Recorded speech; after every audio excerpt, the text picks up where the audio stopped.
नमस्कार दोस्तों। Graduation booster में आज का जो हमारा टॉपिक है वो है वेक्टर कैलकुलस। और बहुत ही प्यारा और बहुत ही ज़बरदस्त टॉपिक है और सेकंड ग्रेड में तो काफ़ी क्वेश्चन आपको वेक्टर कैलकुलस से मिलते हैं। कई बार तो वो एकदम दिल खोल के ही क्वेश्चन डाल देते हैं, अच्छे 7 8 क्वेश्चन भी वेक्टर कैलकुलस पे चल जाते हैं। देखिए थोड़ा सा कन्फ्यूज़न होता है यहाँ पे। एक्चुअली वेक्टर कैलकुलस जो है वो वेक्टर भी है। देखिए वेक्टर के बिना वेक्टर कैलकुलस कैसे बन सकता है? नहीं बन सकता।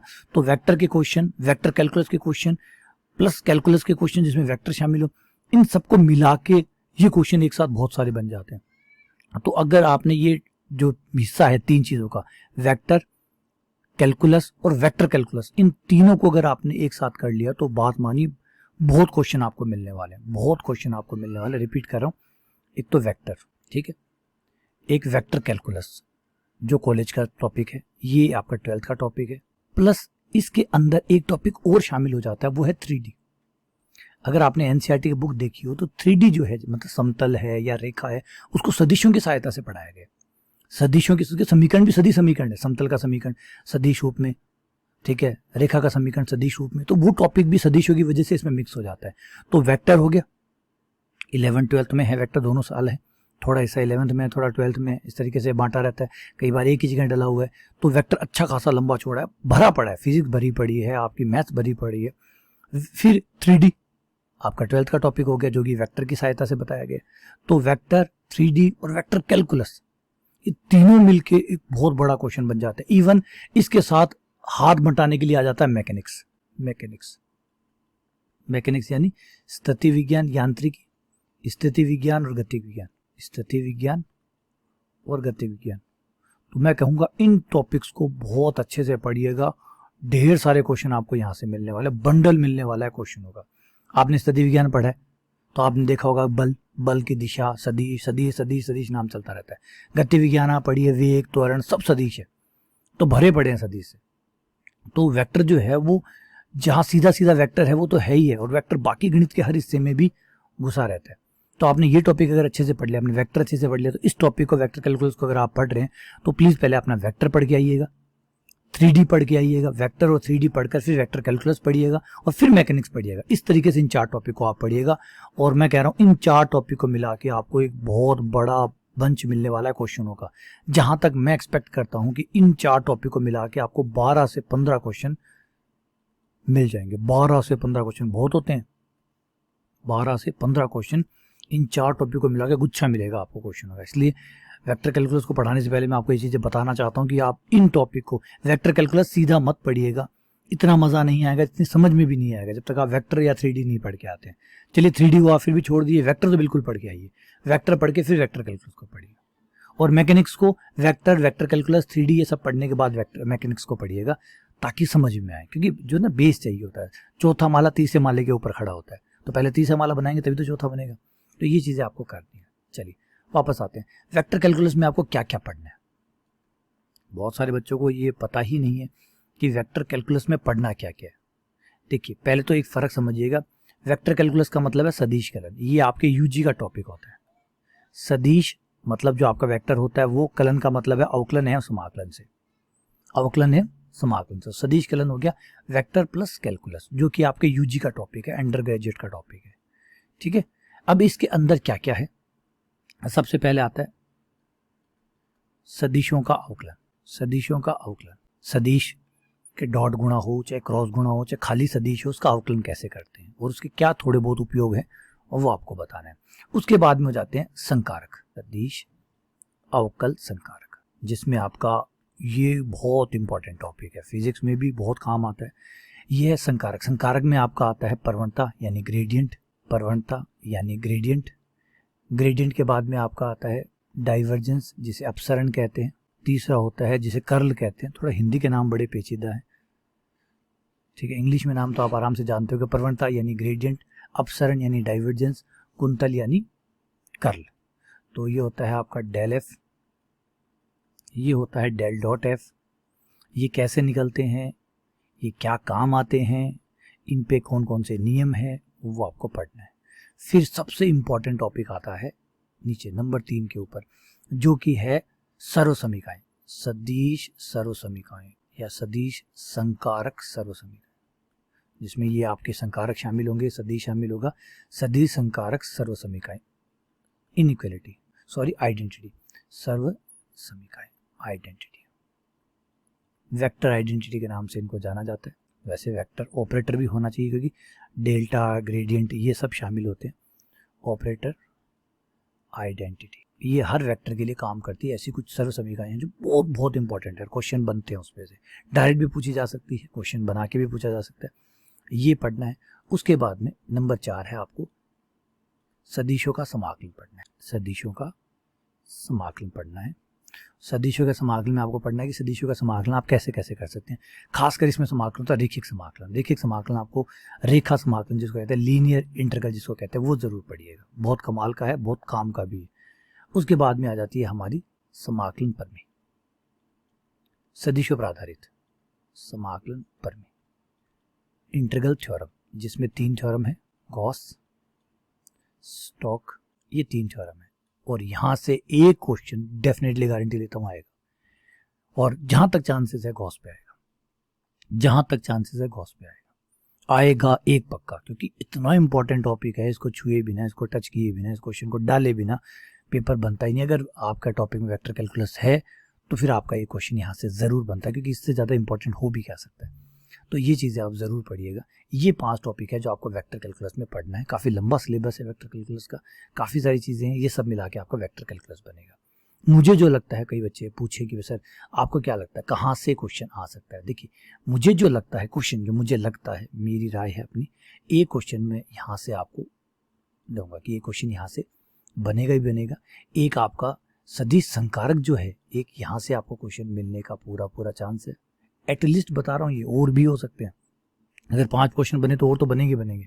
अगर मिनिमम से मिनिमम पे आता हूँ तो बता रहा हूँ कि सदिश अवकल संकारक, ये ग्रेडियंट, अपसरण, कुंतल, एक इनका तो क्वेश्चन पूछता ही पूछता है। एक गॉस स्टोक ग्रीन थ्योरम है, इसमें से गॉस थ्योरम खासकर बहुत पसंद की जाती है, किसका क्वेश्चन जरूर पूछते हैं। 2 क्वेश्चन ये आ जाते हैं, लगभग पूछे ही जाते हैं। तो आप ये 2 क्वेश्चन तो एटलीस्ट बिल्कुल भी ना छोड़ें। अगर आप छोड़ने का मन बना रहे हैं कि भाई हम इसको वेक्टर कैलकुलस कम पढ़ेंगे और पढ़ेंगे, तो एटलीस्ट इन 2 चीज़ों को तो एक बार प्लीज़ देख लीजिएगा। गॉस थ्योरम को जरूर देख के जाइएगा, सदिश अवकल संकारकों को एक बार के क्वेश्चन कर लीजिएगा, ताकि ये ना हो कि इतना सिंपल क्वेश्चन आया मैं छोड़ के आ गया, ऐसा ना हो। तो ये ज़रूर आप एक बार पढ़ लें, ठीक है। चलिए अब आ जाते हैं अपने पढ़ने के ऊपर, ठीक है। तो अब आप सोचेंगे सर 2 ही क्वेश्चन बताए आपने, 2 ही आएंगे क्या? ना बेटा, 2 की कोई गारंटी नहीं है। मिनिमम बताया मैंने, कम से कम भी डालेगा तो 2 तो डालने ही पड़ेंगे, कम से कम डालेगा तो 2 डालने ही बनते हैं, क्योंकि टॉपिक इतने हैं। इतने टॉपिक पे 2 क्वेश्चन नहीं डालेगा तो अन्याय हो जाएगा। तो ज़्यादा भी आ सकता है, जैसे गॉस है, स्टोक है, 3 थ्योरम है, 2 क्वेश्चन यहाँ से डाल सकता है। ये सदिश सर्वसमीकाएं, यहाँ तो मैंने क्वेश्चन की बात ही नहीं की अभी, यहाँ पे भी ये क्वेश्चन आराम से अच्छा खासा बनता है। सदिशों का अवकलन, तो 5 टॉपिक है तो 5 क्वेश्चन तो यहाँ ऐसे ही बनते हैं। फिर थ्योरम तो 3 है, तो यहाँ पे बन जाए तो आराम से, चाहे तो 5-6 क्वेश्चन, इसीलिए वेक्टर कैलकुलस में अच्छे क्वेश्चन बन जाते हैं और बढ़िया क्वेश्चन भी बनते हैं। सिर्फ क्वेश्चन ही नहीं मिलते, बढ़िया क्वेश्चन मिलते हैं, और वैरायटी बहुत है इसके बाद, है ना। तो इसलिए इसमें 4 से 5 क्वेश्चन जो ये जो वेक्टर कैलकुलस है वो दे सकता है, अच्छे क्वेश्चन वो भी। तो चलिए आगे बढ़ते हैं।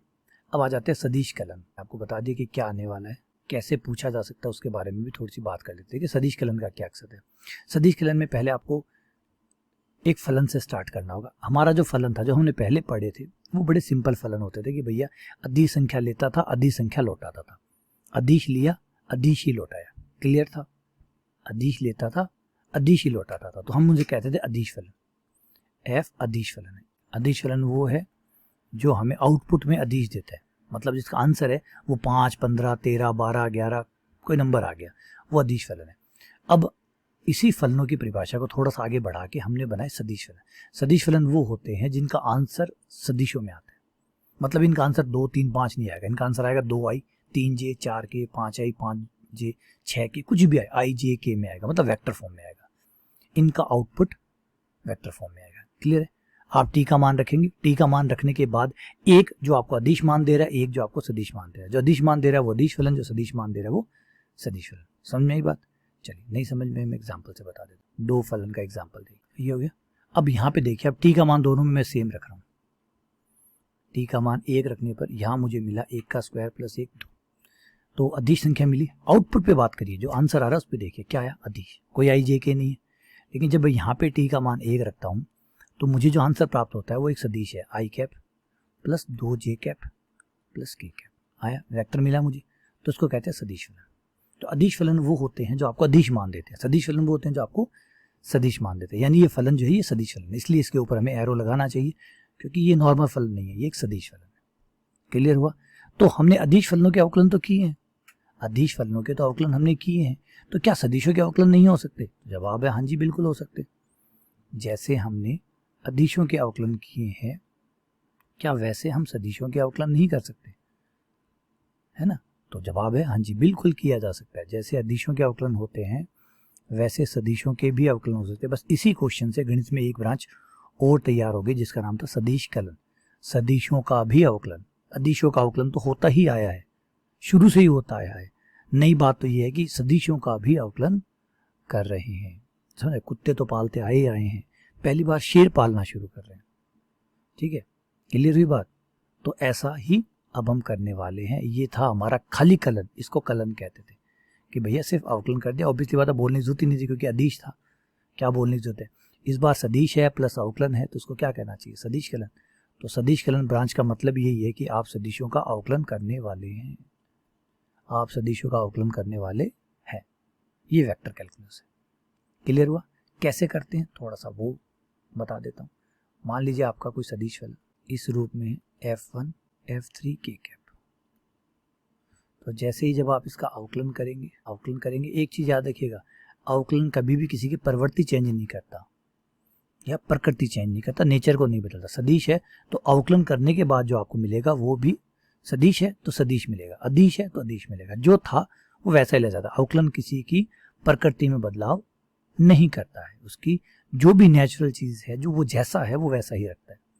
तो यहाँ क्या होगा, आप आई जे के ये 3 घटक होते हैं, सदिश जब बना है तो 3 घटकों से बना है, तो आप एक एक घटक पे जाके अवकलन करते हैं। अवकलन में क्या होगा, आपका f1 का अवकलन हो जाएगा और घटक आई कैप ही रहेगा। तो जो जहाँ है, जो घटक जहाँ है उसका अवकलन वही हो जाएगा, और वो जो आई कैप जे कैप के कैप है वो आपको एज इट इज सुरक्षित रहेगा, कहीं नहीं जाएगा आपका, वो आपका बेटा कहीं नहीं जाएगा, वो एज इट इज वहाँ पे सुरक्षित रह जाएगा। जहाँ था वो एग्जैक्टली वही रहेगा। क्लियर है? जो जहाँ था वो एग्जैक्टली वही रहेगा। तो अवकलन आपको इस तरीके से प्राप्त हो जाएगा। तो रिपीट कर देता हूँ, कई बार क्वेश्चन में पूछ लेता है कि अदिश फलन का अवकलन अदिश फलन आता है, सदिश फलन का अवकलन सदिश फलन आता है, जो फलन वैसा आंसर। क्लियर हुआ बात यहाँ पे? ठीक है। अब यहाँ पे एक चीज थोड़ा सा ध्यान रखिए, बहुत ही काम की, बहुत ही इंपॉर्टेंट रिजल्ट आपको बताने वाला हूँ जो कंपटीशन के लिहाज से बहुत जबरदस्त है। कुछ इंपॉर्टेंट रिजल्ट मैं आपको बताने वाला हूँ, कहीं भी आप नोट कर लीजिएगा, बहुत काम के रिजल्ट है ये वो रिजल्ट है जो बनाए नहीं जा सकते एग्जाम हॉल के अंदर। इनको अगर आपको याद होगा तो आप कर लेंगे, नहीं याद होगा तो आप नहीं कर पाएंगे। देखिए, जब भी कोई सदिश होता है, किसी भी एक सदिश फलन की मैं बात कर लूं, मान लीजिए ए कोई सदिश फलन है, ठीक है।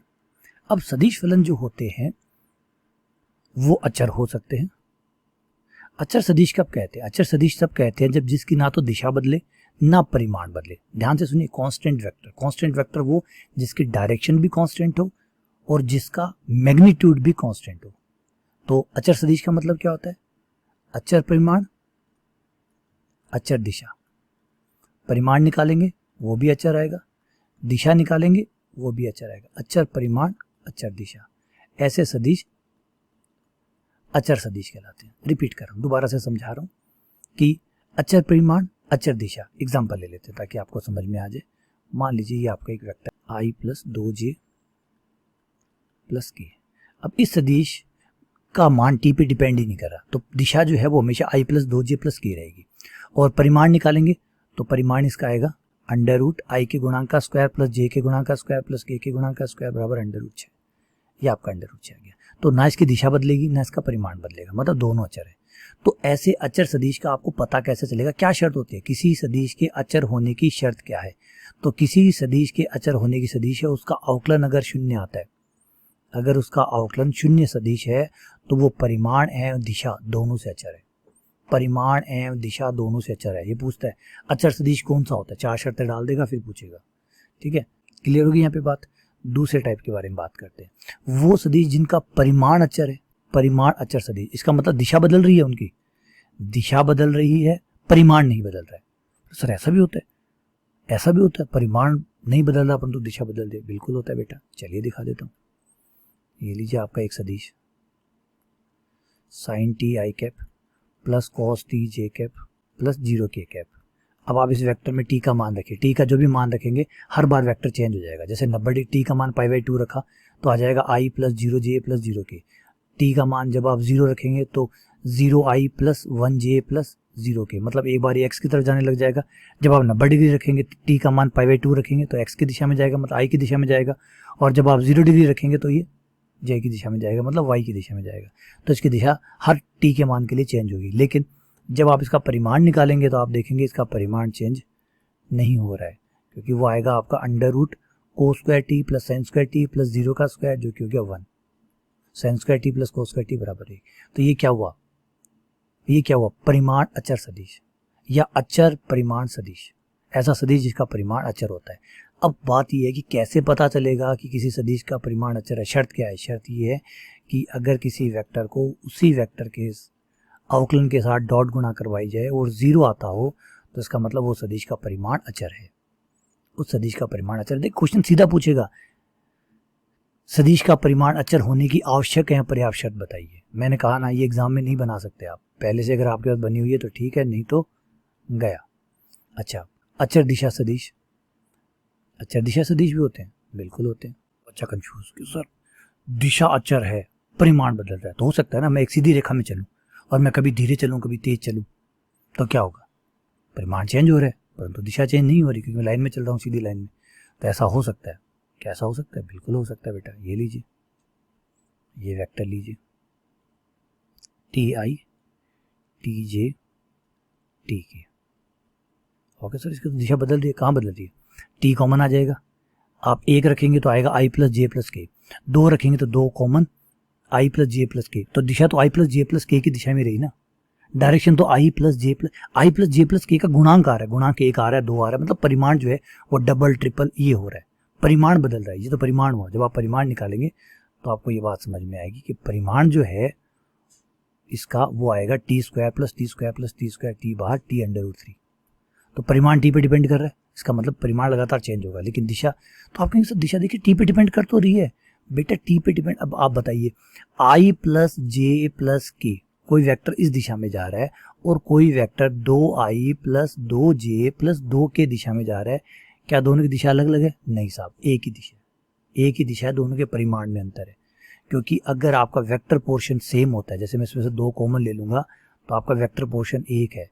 वेक्टर पोर्शन सेम होने का मतलब है कि आपके दोनों सेम दिशा में है। और अगर आपको वेक्टर पोर्शन से समझ में नहीं आती है तो i के गुणांकों का अनुपात, j के गुणांकों का अनुपात और k के गुणांकों का अनुपात अगर बराबर आता है तो समझ जाइए कि वो एक ही दिशा में।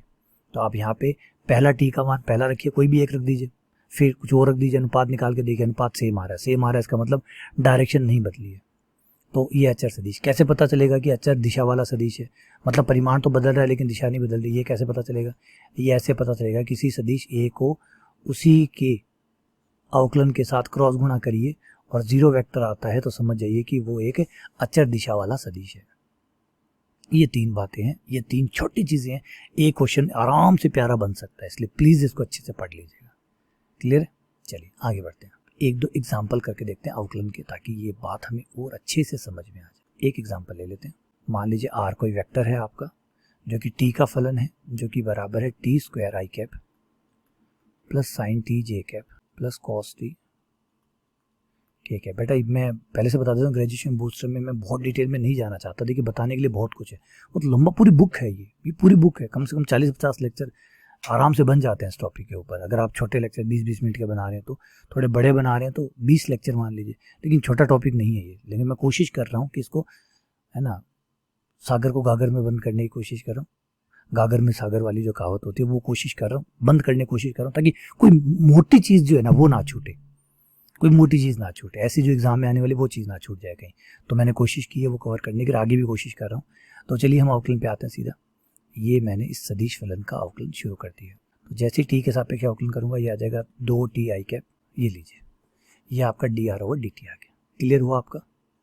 क्लियर हुआ? ये D R over D T है आपका। बस आपको आई वाले घटक का अलग से, जे वाले घटक का अलग से, के वाले घटक का अलग से, तीनों का आपको अलग अलग अवकलन करना है। कुछ रूल्स की बात कर लेते हैं। जैसे मान लीजिए आपके 2 वेक्टर हैं, वो डॉट गुणा में है और आपको अवकलन करना है उनका। अचर सदिश नहीं है बेटा, कोई भी ए वेक्टर और बी वेक्टर दो आपके सदिश फलन है। ये वेक्टर हम यहाँ पे जब बात करते हैं सदिश कलन में तो ज़्यादातर सब फलन ही होते हैं। तो ए एक फलन है, बी एक फलन है और वो दोनों ही सदिश फलन है डॉट गुणा में, और आपको अवकलन करना है। तो आप गुणा के नियम जो आपके नॉर्मली अवकलन में गुणा के नियम होते थे उसके हिसाब से कर सकते हैं। बस आपको डॉट गुणा के साथ खिलवाड़ नहीं करना है। डॉट गुणा जो सी है उसको वैसे ही रखना है। देखिए मैंने डॉट गुणा को नहीं बदला है, आज भी बीच में डॉट गुणा है, क्योंकि मैंने पहले समझाया था कि अवकलन कभी भी प्रकृति या नियमों को नहीं बदलता है। ठीक है ना, तो ए का अवकलन एक ही जगह कर दिया, बी को छोड़ दिया, और अवकलन के नियम है वो भी रह गए कि अवकलन में भी ऐसे होता है, एक को छोड़ दिया दूसरे को कर दिया, दूसरे को छोड़ दिया पहले को कर दिया, तो वो नियम भी चला गया। डॉट गुणा जो है वो भी अपनी जगह बच गई, तो सुरक्षित है। तो अवकलन ने किसी की भी भावनाओं को ठेस नहीं पहुंचाया। ऐसे ही जब क्रॉस गुणा हो तो यही आपको क्रॉस गुणा में भी करना है। तो पहले अगर आप ए का कर रहे हैं कोई बात नहीं, आप ए का कर लीजिए, क्रॉस बी को बाहर छोड़ दीजिए, फिर आप ए को बाहर छोड़ दीजिए, प्लस का चिन्ह, ए को बाहर छोड़ दीजिए। अवकलन के नियम भी सेटिस्फाई हो जाए और सदिशों के जो नियम है उनके साथ भी किसी प्रकार की परेशानी नहीं हो। ये डॉट गुणा, ये क्रॉस गुणा। एक होता है अदिश त्रिक गुणा।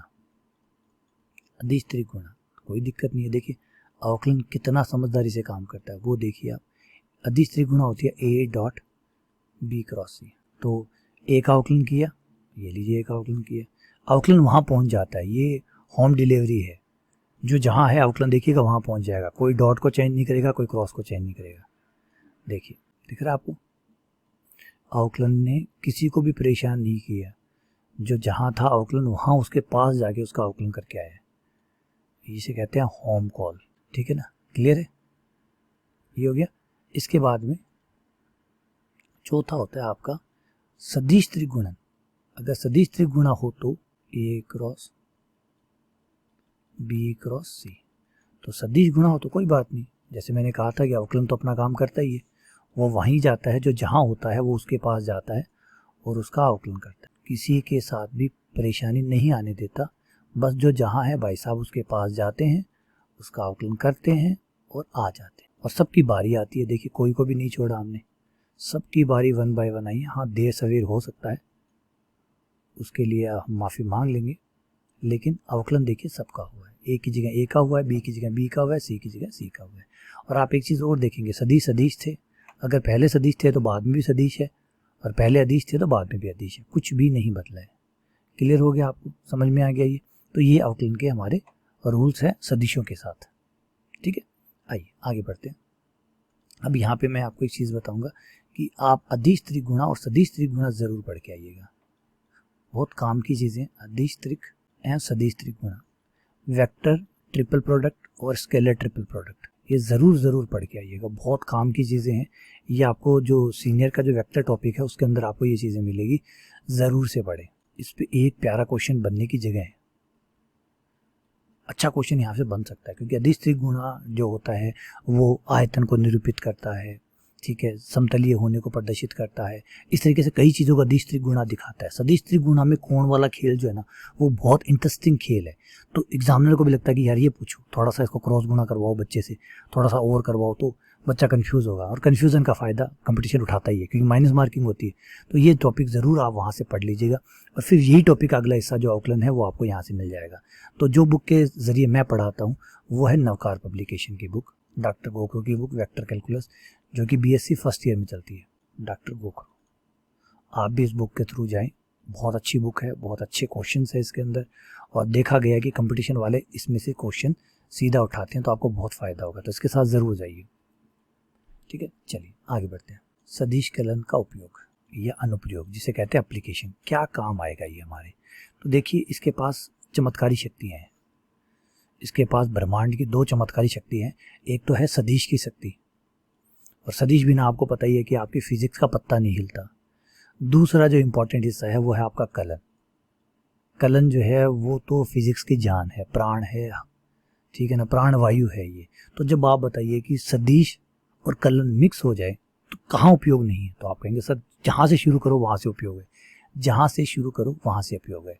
आपका फेमस फॉर्मूला होता है F बराबर ma, होता है नहीं होता, ठीक है। ma कौन होता है, त्वरण।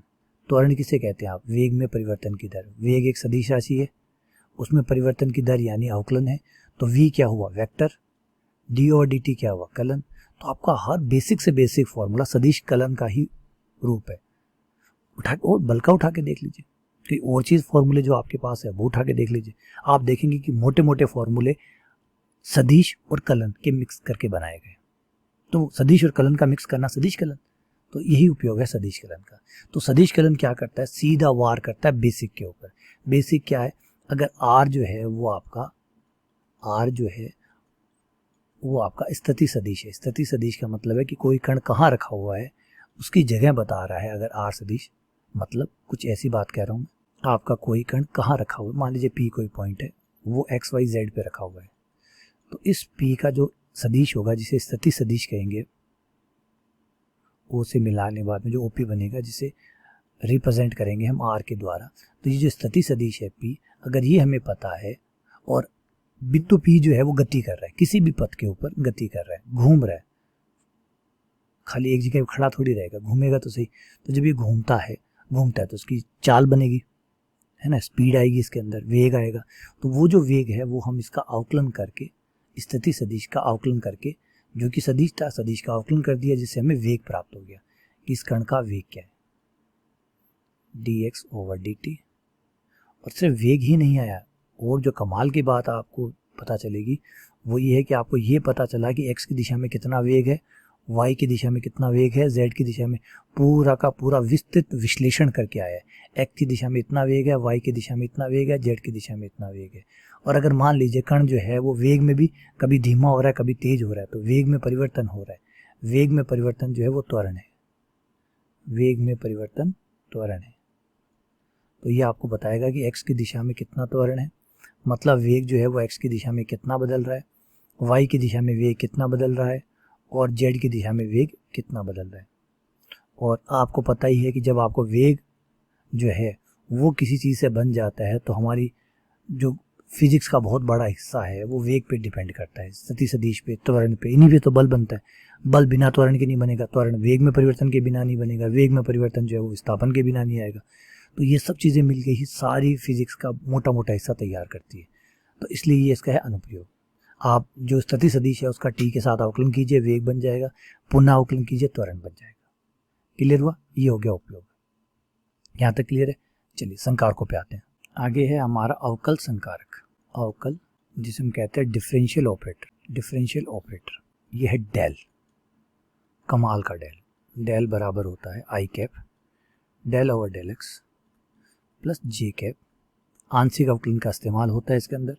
आंशिक अवकलन का मतलब होता है किसी विशेष के साथ अवकलन करना, जिसके साथ करना केवल उसी के साथ ही करना। x के साथ मतलब सिर्फ x के साथ करना, y के साथ तो सिर्फ y के साथ, जो भी स्वतंत्र चर है उसमें से x के साथ तो सिर्फ x का, फिर y और z को, दो स्वतंत्र y और z को छोड़ देना। y के साथ कर रहा है तो x और z को छोड़ देना, और z के साथ कर रहा है तो x और y को छोड़ देना। ये डेल है। अभी डेल जो है ये बड़ा कमाल का है, ये डिपेंड करता है आपके f के ऊपर। आपका f क्या है, ध्यान से सुनिए, आपका f क्या है। f अदिश फलन है या सदिश फलन है वो आपको बताना होगा पहले, उसके हिसाब से ये उसके साथ रिएक्ट करेगा। अदिश फलन या सदिश फलन, रिपीट कर रहा हूँ, अदिश फलन या सदिश फलन। अब आपने कहा कि हमारा अदिश फलन है, अदिश फलन है तो आपका जो डेल है वो ऐसे काम करेगा, डेल एफ, क्योंकि आपका एफ अदिश है तो डेल एफ। डेल एफ बराबर होगा आई एफ का एक्स के साथ अवकलन प्लस जे एफ का वाई के साथ अवकलन के एफ का जेड के साथ अवकलन। ये लीजिए, ये डेल एफ है। इसको ग्रेडियंट है, शॉर्ट फॉर्म में ग्रेड एफ भी कहते हैं, grade GARD F, short form में ग्रेड एफ भी कहते हैं। ठीक है, प्रवणता भी कहते हैं, हिंदी में इसको प्रवणता भी कहते हैं। ठीक है, ये कब आता है, जब एफ अदिश होता है। लेकिन अगर एफ सदिश है तो यहाँ पर आपके दो वेराइटीज बनेगी। एक बनेगी del dot f, del dot f, जिसको डाइवर्जेंस ऑफ एफ भी कहते हैं, DIVF। ठीक है, डाइवर्जेंस क्या कहते हैं, डाइवर्जेंस या अपसरण, हिंदी में अपसरण। दूसरा होता है कुंतल, डेल क्रॉस एफ, जिसे कर्ल भी कहते हैं, कर्ल एफ। क्योंकि अब सदिश है और डेल आपका पहले से सदिश है, डेल भी सदिश है और एफ भी सदिश है, दोनों सदिश है, तो उनके बीच में डॉट और क्रॉस की संभावना बनती है। तो ये डॉट और क्रॉस की संभावनाओं का विस्तार किया गया कि डॉट डाइवर्जेंस बनाएगा, क्रॉस कर्ल बनाएगा। और कैसे बनते हैं, क्या बनते हैं, वो थोड़ा सा ध्यान देना होगा। यहाँ पे थोड़ा सा नीचे में चलना होगा। ये डेल डॉट एफ, एफ अब आपका सदिश है, सदिश है मतलब एफ के 3 घटक होंगे, आई घटक, जे घटक, के घटक, क्योंकि सदिश है, सदिश बिना घटकों के सदिश किस बात का, सदिश का मतलब ही वही है जिसके घटक है, दिशा है। तो डेल डॉट एफ, तो आपका आई जब चला जाएगा, ये जो डेल है वो आप लिख लीजिए del over del X plus J, थोड़ा सा ध्यान से समझिएगा, del over del Y plus K dot F में आएंगी तो ये F one I cap, F two J cap, F three K cap. तो एफ वन का एक्स के साथ प्लस एफ टू का वाई के साथ, एफ थ्री का जेड के साथ। ये लीजिए, आई घटक का एक्स करेगा, जे घटक का वाई करेगा, के घटक का जेड अवकलन करेगा। याद रखिएगा डॉट गुणा हो चुके हैं, डॉट गुणा होने के बाद में सदिश सदिश रहता ही नहीं है, तो अब आपको ये जो मिलेगा परिमाण ये अदिश होगा। डेल सदिश था ठीक, एफ सदिश था ठीक है, डॉट गुणा होगी तो सदिश कैसे रहेगा, गायब हो जाएगा, तो गायब हो गया। इसे डाइवर्जेंस कहते हैं, ठीक है, इसे क्या कहते हैं, डाइवर्जेंस कहते हैं। एग्जाम्पल ले लेते हैं, एक एग्जाम्पल करके दिखा देता हूँ। एफ एक सदिश फलन है, एक्स स्क्वायर वाई आई कैप, एक्स वाई जेड के कैप, जे कैप, और मान लीजिए एक्स जेड स्क्वायर के कैप है। अब आपको डेल डॉट एफ निकालना है, तो डेल डॉट, तो क्या होगा, आपके आई घटक का अवकलन करेगा एक्स, एक्स आपका अवकलन करेगा आई घटक का, और जे घटक का अवकलन करेगा वाई, और के घटक का अवकलन करेगा जेड। तो जब आप अवकलन करेंगे तो ये आ गया आपका 2xy plus x Z plus Z के साथ कर रहे हैं तो 2xz, ये आपका आंसर आ गया। ये है आपका डाइवर्जेंस, इसे डाइवर्जेंस या अभिसरण अपसरण कहते हैं, ठीक है। आ जाइए, अब एक कुंतल का एग्जाम्पल हो लेते हैं। कुंतल कैसे काम करता है, कुंतल थोड़ा सा टेढ़ा है, नाम ही टेढ़ा है, जिसे कर्ल कहते हैं, डेल क्रॉस एफ, क्योंकि क्रॉस गुणा जो होता है वो हम सारणी की सहायता से करते हैं, तो हमें यहाँ पे भी सारणी की मदद लेनी है, आई जे के, और इसके बाद में यहाँ पर आपका आएगा डेल आ जाएगा जो कि डेल ओवर डेल एक्स है, डेल ओवर डेल वाई है, डेल ओवर डेल जेड है, और ये आपका एफ आ जाएगा जो कि है आपका एफ वन एफ टू। अब आप जैसे सारणी को खोलते हैं वैसे आप इसे खोलिए, लेकिन गुणा नहीं होगी, अवकलन होगा, ये इसका अवकलन करेगा, ये इसका अवकलन करेगा, तो del f three over del y minus del f two बटा del z minus j del f three बटा del x minus del f one बटा प्लस के कैप, ये आ गया डेल एफ टू बटा del x del f one बटा del y, ये आपका डेल क्रॉस एफ आ गया। ये होता है कर्ल। तो इस तरीके से कर्ल आपका काम करता है। अब थोड़ा सा एक चीज़ और इम्पॉर्टेंट बात है जो आप ध्यान रखिएगा, एफ एक परिनालिका सदिश, परिनालिका सदिश है तो उसका डाइवर्जेंस जीरो होगा, और अगर किसी का डाइवर्जेंस जीरो होता है तो वो एक परिनालिका सदिश होता है। इंग्लिश में इसको कहते हैं solenoidal, solenoidal vector, solenoidal vector del dot f बराबर जीरो। अगर कोई वेक्टर ऐसा है जिसका डाइवर्जेंस शून्य है तो उसे परिनालिका सदिश या सोलेनोइडल कहते हैं, लेकिन अगर किसी वेक्टर का कर्ल शून्य है तो उसे अघूर्णीय सदिश कहते हैं,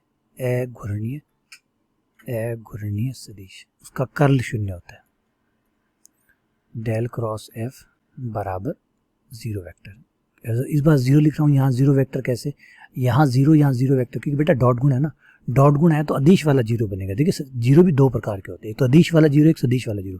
सदिश वाला जीरो कौन सा, जीरो आई, जीरो जे, जीरो के, वो बेटा जीरो भी वेक्टर वाला ही होता है वहाँ पे। तो क्रॉस गुणा से जो जीरो आएगा वो वेक्टर वाला आएगा, क्रॉस गुणा तो वेक्टर बनाती है, तो वेक्टर बनेगा, तो जीरो भी बनेगा तो वेक्टर वाला बनेगा। डॉट गुणा अदिश बनाती है तो जीरो कौन सा बनेगा, अदिश वाला। तो अघूर्णीय सदिश जिसको इर्रोटेशनल वेक्टर कहते हैं, इर्रोटेशनल वेक्टर, ठीक है, ये खासियत है इनकी।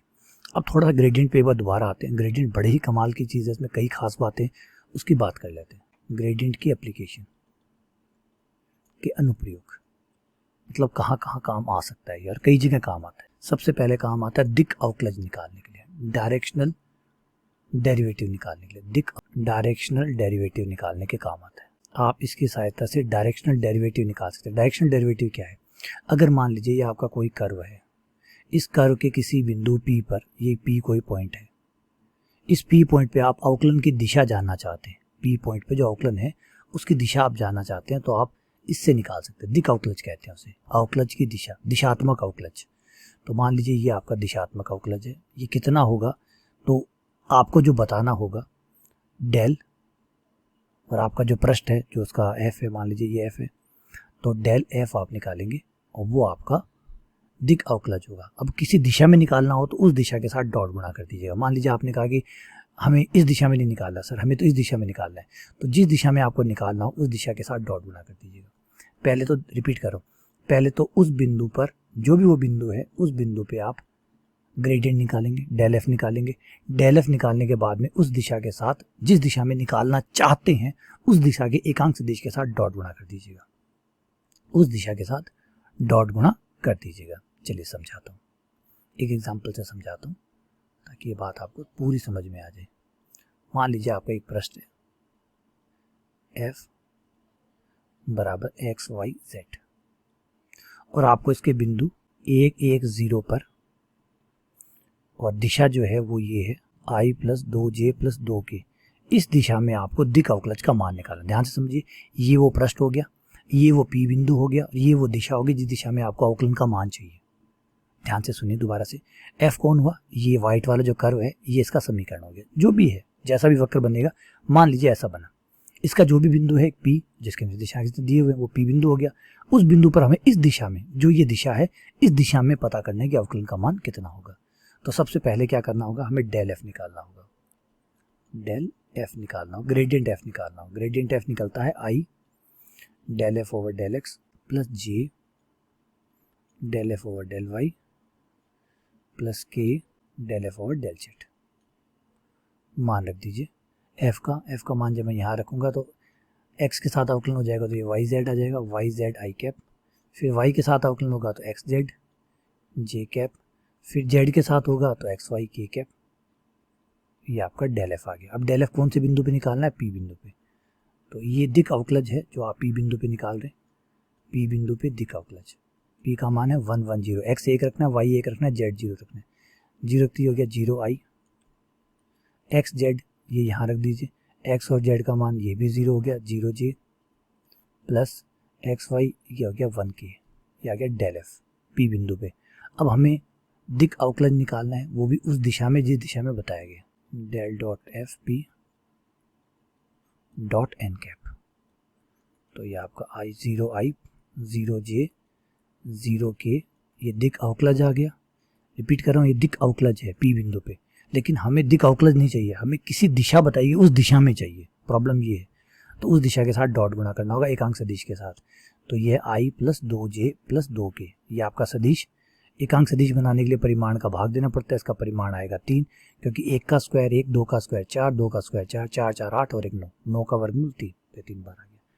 अब डॉट गुणा करेंगे तो 0 आई 0 जाएगा 0, और इससे 2/3 बचेगा। आई से आई गुणा होगा, जे से जे गुणा होगा, के से के गुणा होगा, आंसर आ गया 2/3। तो इस दिशा में अवकलन का मान कितना है, 2/3 है। समझ आ गया, यह है दिक अवकलन। तो ये दिक अवकलन निकालने के लिए हमारी मदद करता है। क्या सिर्फ दिक अवकलन निकालने में मदद करता है, ना जी, ये हमारा स्पर्श तल का समीकरण निकालने में भी मदद करता है। स्पर्श तल का समीकरण, tangent, equation of tangent plane, ये क्या है थोड़ा सा समझाता भी हूँ, और साथ साथ में कैसे इसमें आपके ग्रेडियंट आपकी मदद करेगा वो भी देखिए। मान लीजिए आपका कोई प्रस्थ है, इसका कोई बिंदु आपने अपनी मर्जी से ले लिया, कोई पॉइंट जो आपको मन अच्छा लगे, ये पी पॉइंट ले लिया। ये जो पी पॉइंट है इसका जो वेक्टर है, ये पी पॉइंट लिए है आपने, इस पी पॉइंट का जो वेक्टर है वो मान लीजिए ये है। पी पॉइंट का जो वेक्टर ओपी बनेगा आपका, पी पॉइंट दिया गया होगा आपको, ओपी जो वेक्टर बनेगा उसको मैं एक बार आर नॉट कह देता हूँ, ठीक है। पृष्ठ का समीकरण एफ है। अब ये जो पी पॉइंट है, इस पी पॉइंट पर अगर एक समतल खींचा जाए जो सिर्फ पी को टच करता हुआ जाए, ऐसा समतल ड्रॉ किया जाए जो सिर्फ पी को टच करता हुआ जाए, पी पे टच करता हुआ, ठीक है, मतलब ऐसे टच करता छूता हुआ निकल जाए। एक समतल है, एक समतल है जो सिर्फ उस पॉइंट पे टोपी का होता है, टोपी का किनारा होता है, उसको टच करता हुआ चला जाए, तो टच करता हुआ जा रहा है, इसको स्पर्श समतल कहते हैं। और इसका समीकरण निकलता है r माइनस r0 या r nought dot del f, यानी ग्रेडियंट एफ बराबर 0। ग्रेडियंट एफ समझ गए होंगे, ये आपका एफ रहा, इससे जो निकलेगा वो ग्रेडियंट एफ आएगा। पी बिंदु उसमें रख दीजिएगा, पी बिंदु रखना मत भूल जाइएगा भाई, लिख देता हूँ यहाँ पे, पी बिंदु है वो रख दीजिएगा। आर नॉट, ये जो पी बिंदु दे उसको सदिश में लिख लीजिएगा, आर नॉट बन जाएगा। आर क्या है, आर का मतलब है एक्स आई वाई जे प्लस जेड के, इससे आपका स्पर्श समतल बन जाएगा। स्पर्श समतल के बाद में एक चीज और आ जाती है, वो है अभिलंब।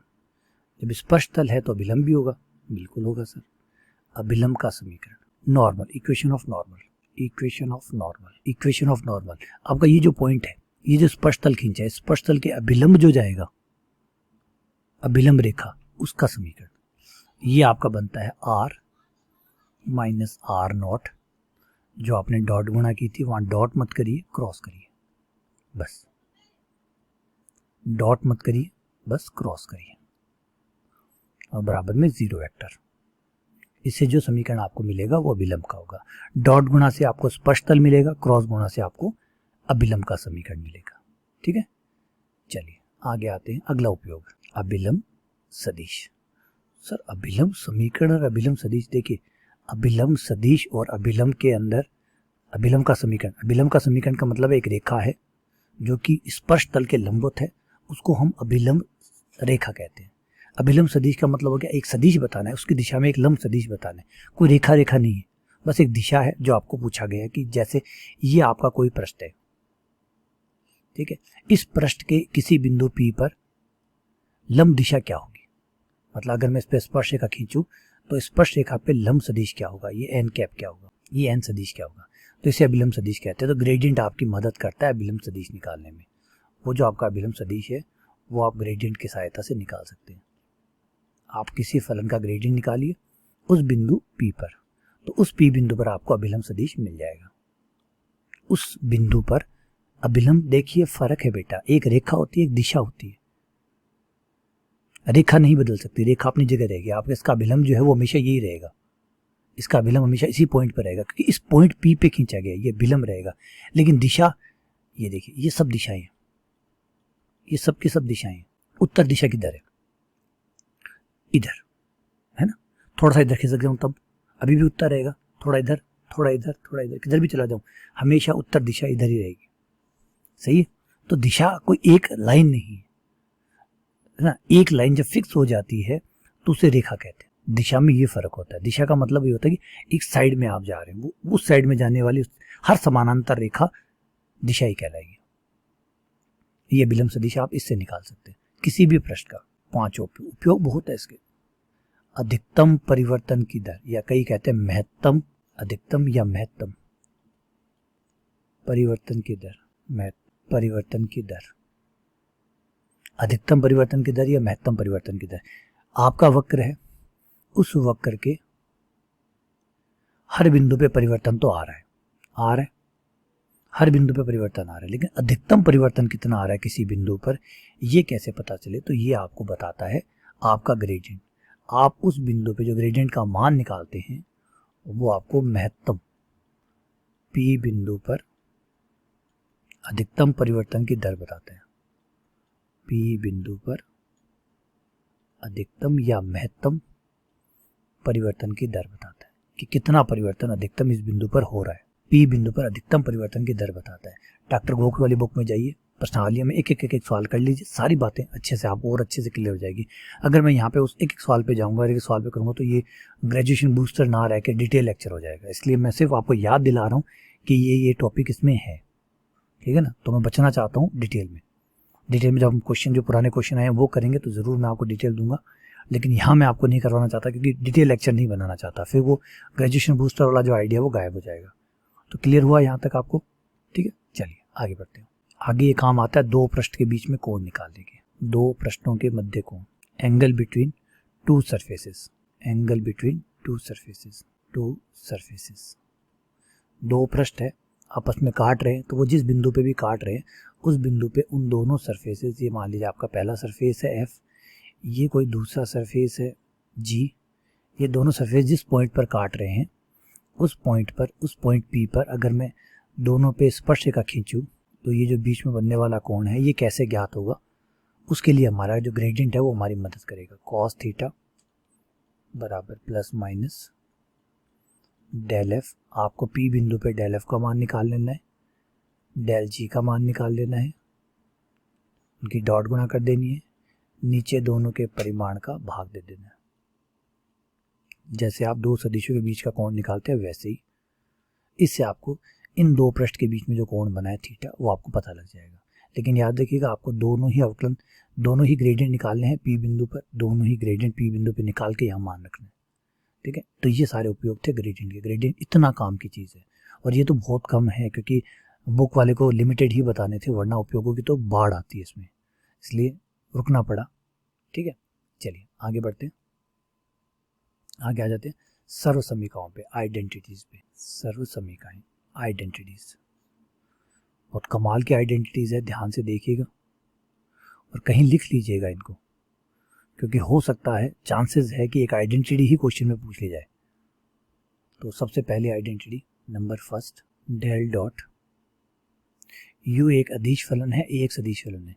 एक अदिश फलन और सदिश फलन की गुणन की अगर हम डाइवर्जेंस निकाले, डेल डॉट का मतलब डाइवर्जेंस, डाइवर्जेंस निकाले तो हम डायरेक्ट भी निकाल सकते हैं कि यू का ए के साथ गुणा कर लें और फिर इसके साथ डाइवर्जेंस निकालें। एक फार्मूला सर्व समीकरण कहती है, अगर आप लेफ्ट हैंड साइड से ना निकालना चाहें तो राइट हैंड साइड भी एक फार्मूला बता रही है, ऐसे भी कर सकते हैं। राइट हैंड साइड हमसे कहती है कि भाई एक काम करो, यू को बाहर छोड़ दो, ए के साथ डाइवर्जेंस निकाल लो, फिर यू से गुणा कर दीजिएगा, प्लस यू का ग्रेडियंट निकाल के ए के साथ डॉट गुणा कर दीजिए, ये बराबर होगा। आप इधर से भी निकाल सकते हैं, इधर से भी निकाल सकते हैं, दोनों साइडें बराबर आएगी। सर्व समीकरण का मतलब ये है कि दोनों साइड बराबर है, चाहे आप इधर से निकालें चाहे आप इधर से निकालें। अगला है, अगर यही डाइवर्जेंस ना होके कर्ल होता तो यू हमारा अदिश है, ए हमारा सदिश है। देखिए दोनों सदिश नहीं है, यू अदिश है, ए सदिश है, तो फिर आपको पहले डाइवर्जेंस, पहले आपको ग्रेडियंट निकालना होता यू का, फिर ए के साथ क्रॉस गुणा करना होता, plus u del cross a, ये दूसरी सर्व समीकरण। फिर तीसरी सर्व समीकरण, अगर दोनों ही u और a की बजाय दोनों दो सदिश ले, a क्रॉस b, तब कैसे निकलेगा, b dot del cross a minus a dot, इसको याद रखिएगा बेटा, बहुत अच्छी सर्व समीकरण है ये, डेल क्रॉस b। अगली है, अगर कर्ल होता तो डाइवर्जेंस की बजाय b dot del a minus b del dot a dot del a del dot b। और लास्ट सर्व समीकरण है डेल ए डॉट, अगर ग्रेडियंट ए डॉट बी का ग्रेडियंट निकालना हो तो b dot del a dot del b cross a cross. ये 5 सर्व समीकरण बड़ी कमाल की है, सीधी पूछी जा सकती है, सीधी पूछी जा सकती है, इसलिए याद कर लीजिएगा। और इसके बाद में कुछ प्रॉपर्टीज़ है जो कि बहुत इंपॉर्टेंट है, परगुण कहा जाता है इनको, परगुण। पहला है del dot dot del phi, phi अदिश है, अदिश फलन है, उसका ग्रेडियंट निकाल के डाइवर्जेंस निकाला जाए तो उसको ऐसे बोलते हैं डाइवर्जेंस ऑफ ग्रेडियंट एफ या ग्रेडियंट फाई, ग्रेडियंट फाई का डाइवर्जेंस, जो कि बराबर होता है डेल स्क्वायर फाई। अच्छा, डेल स्क्वायर कौन आ गया, इसे लाप्लास संकारक कहते हैं। डेल स्क्वायर का मतलब होता है एक्स के साथ 2 बार, ये कोई सदिश नहीं है, अदिश है, वाई के साथ 2 बार और जेड के साथ 2 बार आंशिक अवकलन और फिर इन सबका जोड़। तो ये पहला परगुण कहलाता है कि अगर आप ग्रेडियंट का डाइवर्जेंस निकालते हैं तो डेल स्क्वायर फाई के बराबर होता है। नंबर 2, जबकि आप किसी ग्रेडियंट का कर्ल निकालते हैं तो वो 0 आता है। ग्रेडियंट का डाइवर्जेंस निकालता है डेल स्क्वायर आता है, लेकिन अगर आपने कर्ल निकाला तो वो 0 आएगा, यानी डेल क्रॉस डेल फाई। यानी पहले आपने किसी का ग्रेडियंट निकाल लिया और उसके बाद में अगर उसका आपने डेल निकाला, मतलब कर्ल निकाला, तो वो 0 आएगा। ऐसे ही किसी का कर्ल निकाल कर अगर डाइवर्जेंस निकाला, पहले आपने कर्ल निकाला और फिर डाइवर्जेंस निकाला तो वो 0 आएगा। डाइवर्जेंस ऑफ कर्ल है, कोई वेक्टर है, उसका आपने कर्ल निकाला, उसके बाद डाइवर्जेंस निकाला तो वो 0 आएगा। डेल डॉट डेल क्रॉस है, कर्ल का डाइवर्जेंस 0 आता है। अगर किसी का 2 बार कर्ल निकाला जाए, कर्ल 2 बार कर्ल निकाला जाए, डेल क्रॉस तो ये बराबर होता है डेल डॉट ए। ये सरसमी, ये जो परगुण है ये काम का है, याद रखिएगा, डेल्टा स्क्वायर है। ये 4 प्रॉपर्टीज हो रहे हैं, ये 5 तो सर्व समीकरण हैं, 4 प्रॉपर्टीज है, इन पे क्वेश्चन बन भी सकते हैं, डायरेक्ट भी बन सकते हैं, कहीं लिख लीजिए, याद रख लीजिए, ठीक है, बहुत है। अगर प्रूफ करना चाहें तो आप प्रूफ करके भी देख सकते हैं इनको, डिटेल लेक्चर में मैंने प्रूफ भी करवाए हैं इनके, वहाँ से आप देख सकते हैं। कुछ ऐसा करिए जिससे याद रह जाए, कुल मिला के सार तो याद रखने का ना, कि वो याद रह जाए। तो अगर प्रूफ कर लेते हैं तो थोड़ा याद करने में आसानी होती है, तो अगर सीधे याद नहीं हो रहे हैं तो प्रूफ करके देख लीजिए, और सीधे याद रख पाते हैं तो कोई बात नहीं, और बढ़िया काम है, ठीक है। चलिए आगे बढ़ते हैं, अब आ जाते हैं समाकलन पे। सदिश यानी वेक्टर इंटीग्रेशन। सबसे पहले तो हम नॉर्मल इंटीग्रेशन को डिफाइन करते हैं। मान लीजिए एफ आपका एक सदिश है और आप उसका इंटीग्रेशन कर रहे हैं dt के साथ। तो जैसे हमने अवकलन वाली बात कही थी वैसे ही हम समाकलन वाली बात कहते हैं कि समाकलन किसी भी फलन की प्रकृति को चेंज नहीं करेगा। f अगर अदिश है तो समाकलन भी अदिश आएगा, सदिश है तो सदिश आएगा। तो जो भी आपका f है, अगर मान लीजिए, क्योंकि अदिश के तो हम कर चुके, तो अदिश तो हम यहाँ पे नहीं डिस्कस करने वाले, सदिश की ही डिस्कशन करेंगे। तो जो जिस घटक में है उस घटक का अलग अलग समाकलन हो जाएगा t के साथ, अलग अलग समाकलन हो जाएगा t के साथ। f1 का अलग, f2 का अलग, f3 का अलग, हर घटक का अपना अलग अलग। f1 dt plus j f2 dt plus k cap बाहर f3 dt, तीनों का अलग अलग। एग्जाम्पल ले लीजिए इस पे। अवकलन की तरह है, जैसे अवकलन में हमने कहा था सबका अलग अलग होगा, समाकलन में भी हम यही कह रहे हैं कि सबका अलग अलग होगा। तो मान लीजिए ft जो है वो आपका एक वेक्टर फंक्शन है, 2j cap 3t square k cap, और हम इसका समाकलन करना चाहते हैं। बिना लिमिट के भी कर सकते हैं, विद लिमिट भी कर सकते हैं। देखिए इस पर कोई फर्क नहीं पड़ता लिमिट में क्या होता है, समाकलन तो करना ही पड़ता है, लास्ट में आप लिमिट रख देते हैं। तो t का हो जाएगा t स्क्वायर बटा 2 आई कैप, प्लस यहाँ हो जाएगा 2t और यहाँ हो जाएगा t क्यूब बटा 3, 3 से 3 कट गया, t क्यूब k कैप आ गया। अब थोड़ा सा ध्यान रखिएगा, समाकलन कर रहे हैं तो समाकलन नियतांक तो आएगा, तो जब सदिश है तो समाकलन नियतांक भी सदिश में आएगा। सदिश में सदिश जुड़ते हैं, गधों में गधे जुड़ते हैं, घोड़ों में घोड़े जुड़ते हैं, तो सदिशों में सदिश ही जुड़ते हैं। तो c आपका जो समाकलन नियतांक आएगा वो एक सदिश आएगा। ठीक है, अगर लिमिट का होता तो लिमिट रख देते, क्या नहीं बात है, कोई नई बात है, वही upper limit minus lower limit. ठीक है, तो इस तरीके से आपका समाकलन काम करता है, जैसे अवकलन था वैसे ही समाकलन काम करता है। लेकिन इसके अंदर कुछ चीज़ें और है जिसके हम बात करते हैं। एक है रेखा समाकलन, जो कि बहुत इंपॉर्टेंट है। रेखा समाकलन में हमारा थोड़ा सा आइडिया अलग है कि आपका जो भी सदिश क्षेत्र है, जो भी आपका सदिश क्षेत्र है, मान लीजिए ये आपका सदिश क्षेत्र है, जैसे चुंबकीय क्षेत्र, विद्युत क्षेत्र, ये वाला क्षेत्र, वो वाला क्षेत्र, ये क्षेत्र है। अब इस क्षेत्र में आप क्या कर रहे हैं, आप एक पृष्ठ बना रहे हैं, एक पाथ बना रहे हैं, जिस पाथ पे आप चल रहे हैं। आप यहाँ से मान लीजिए P पॉइंट से चलना शुरू हुए और Q तक जा रहे हैं। ये जो आपका पाथ है इसका नाम मैं C रख लेता हूँ, C पथ है, इस पथ पे आप जा रहे हैं। तो इस पथ पे जब आप जाएंगे तो आपको जो क्षेत्र है उसका प्रभाव तो पड़ेगा आप पे। तो ये जो प्रभाव पड़ेगा, इस प्रभाव को नापने के लिए हमने रेखा समाकलन बनाया। रेखा समाकलन होता है जब आप किसी पथ पे चल रहे हैं किसी क्षेत्र के अंतर्गत, तो वो जो प्रभाव आप पे पड़ रहा है, पॉजिटिव नेगेटिव वटेवर भी जो भी है, उस प्रभाव को नापने के लिए हमने रेखा समाकलन बनाया गया। तो हमने क्या कहा, हमने कहा f डॉट डी आर। चाहिए डी आर कौन आ गया, डी आर है इस टुकड़े पे आप चलेंगे ना, इसके छोटे छोटे अल्पांश को डी आर कहा गया। यहाँ से यहाँ तक मान लीजिए ये डी आर, फिर ये डी आर, फिर ये डी आर, फिर ये डी आर, फिर ये डी आर, इस तरीके से इसको। क्योंकि जब आप सीढ़ियाँ चढ़ते हैं तो सीढ़ियाँ कितनी होती है, छोटी छोटी होती है, तो हर सीढ़ी जो है वो आपकी एक डी आर है। इस तरीके से छोटे छोटे अल्पांशों में हमने बांट के इसको पहुंचा दिया। तो f डॉट डी आर ये आपका f था क्षेत्र, डॉट डी आर आपका ये अल्पांश हो गया। तो f का और डी आर का डॉट गुणा करना है और फिर जो आए उसका इस पथ C पर समाकलन करना है। ये आपका रेखा समाकलन या लाइन इंटीग्रल कहलाता है। क्या कहलाता है, लाइन इंटीग्रल। बात समझ आई बेटा, इस लाइन पे आपको चलना है, ये आपका लाइन इंटीग्रल कहलाएगा। इस रेखा पे चलना ही रेखा समाकलन है। आगे बात समझे, चलिए क्वेश्चन करते हैं जिसे आप समझ में और अच्छे से आ जाए।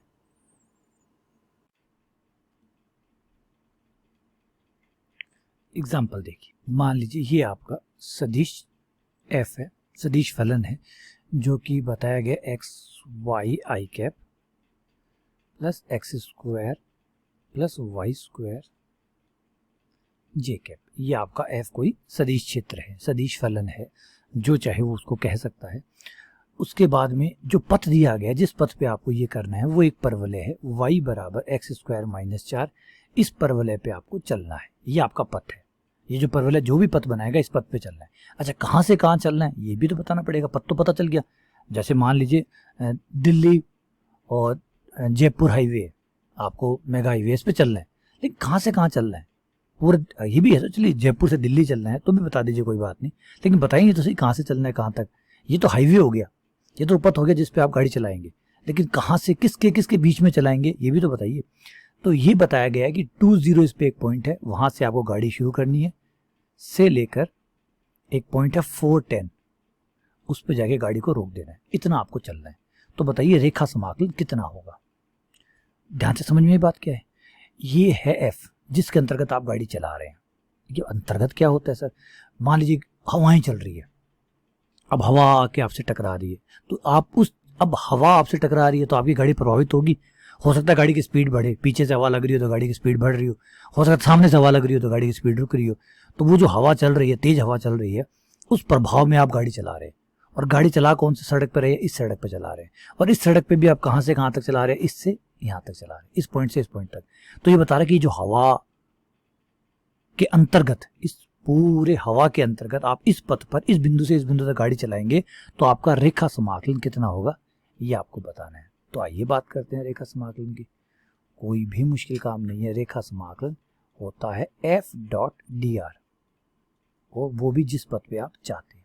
ठीक है, कोई नहीं, आपका जो F है वो रख दीजिए। F कौन है आपका?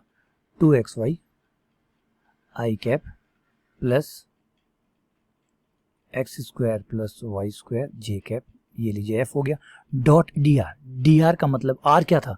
r था xi प्लस वाई जे प्लस जेड के। r क्या होता है? r बराबर होता है आपका xi प्लस वाई जे प्लस जेड के, ये आपका r होता है। तो dr क्या हो जाता है? dx dy dx i cap dy J cap dz के कैप। वैसे dz लिखने की जरूरत नहीं है क्योंकि यहाँ पे z 0 है, आप चाहें तो यहाँ पे भी 0 के लिख के ऐड कर सकते हैं। ठीक है, पहले डॉट गुना हो जाएगी दोनों भाइयों की। डॉट गुना होने से आपके पास आ जाएगा 2xy dx plus x square plus y square dy, और 0 dz 0 हो जाएगा, वो लिखने की जरूरत नहीं है आपको, ये लिख दीजिए, ये हो गया। ठीक है, अब आप यहाँ पे समाकलन कर लिए, लेकिन रुक जाइए, समाकलन करने से पहले समाकलन सिंगल है और यहाँ पे एक बार x के साथ करें, एक बार y के साथ करें। तो जब आप x के साथ करेंगे तो आप y का नहीं कर सकते, क्योंकि dx है, dx का मतलब x के सापेक्ष आप y का नहीं कर सकते, और y के सापेक्ष आप x का नहीं कर सकते। बोलो सर ऐसे कैसे होता है? आपने तो कहा था एक बार कि x y का कर सकता है, x जबकि x की बारी आएगी तो y बाहर आ जाएगा, y की बारी आएगी तो x बाहर आ जाएगा। बेटा कहा था, कब कहा था मैंने, वो भी ध्यान रखिए। यहाँ पे आप जिस पथ पे चल रहे हैं, क्या इस पथ पे x और y अलग अलग है? तो जवाब है नहीं है, क्योंकि मैं x का मान रखूंगा तभी y आएगा। इसका मतलब y सीधे तरीके से जुड़ा हुआ है x पे, तो y फलन हुआ x का। पथ जो है ना, पथ का मतलब यही होता है कि उसका समीकरण है, इसका मतलब x और y को दोनों को कनेक्ट कर रहा है, दोनों कनेक्ट कर रहा है तो x से y आएगा, y से x आएगा, दोनों जुड़े हुए हैं। तो फिर आप स्वतंत्र कैसे कह सकते हैं? कैसे y को बाहर छोड़ सकते हैं?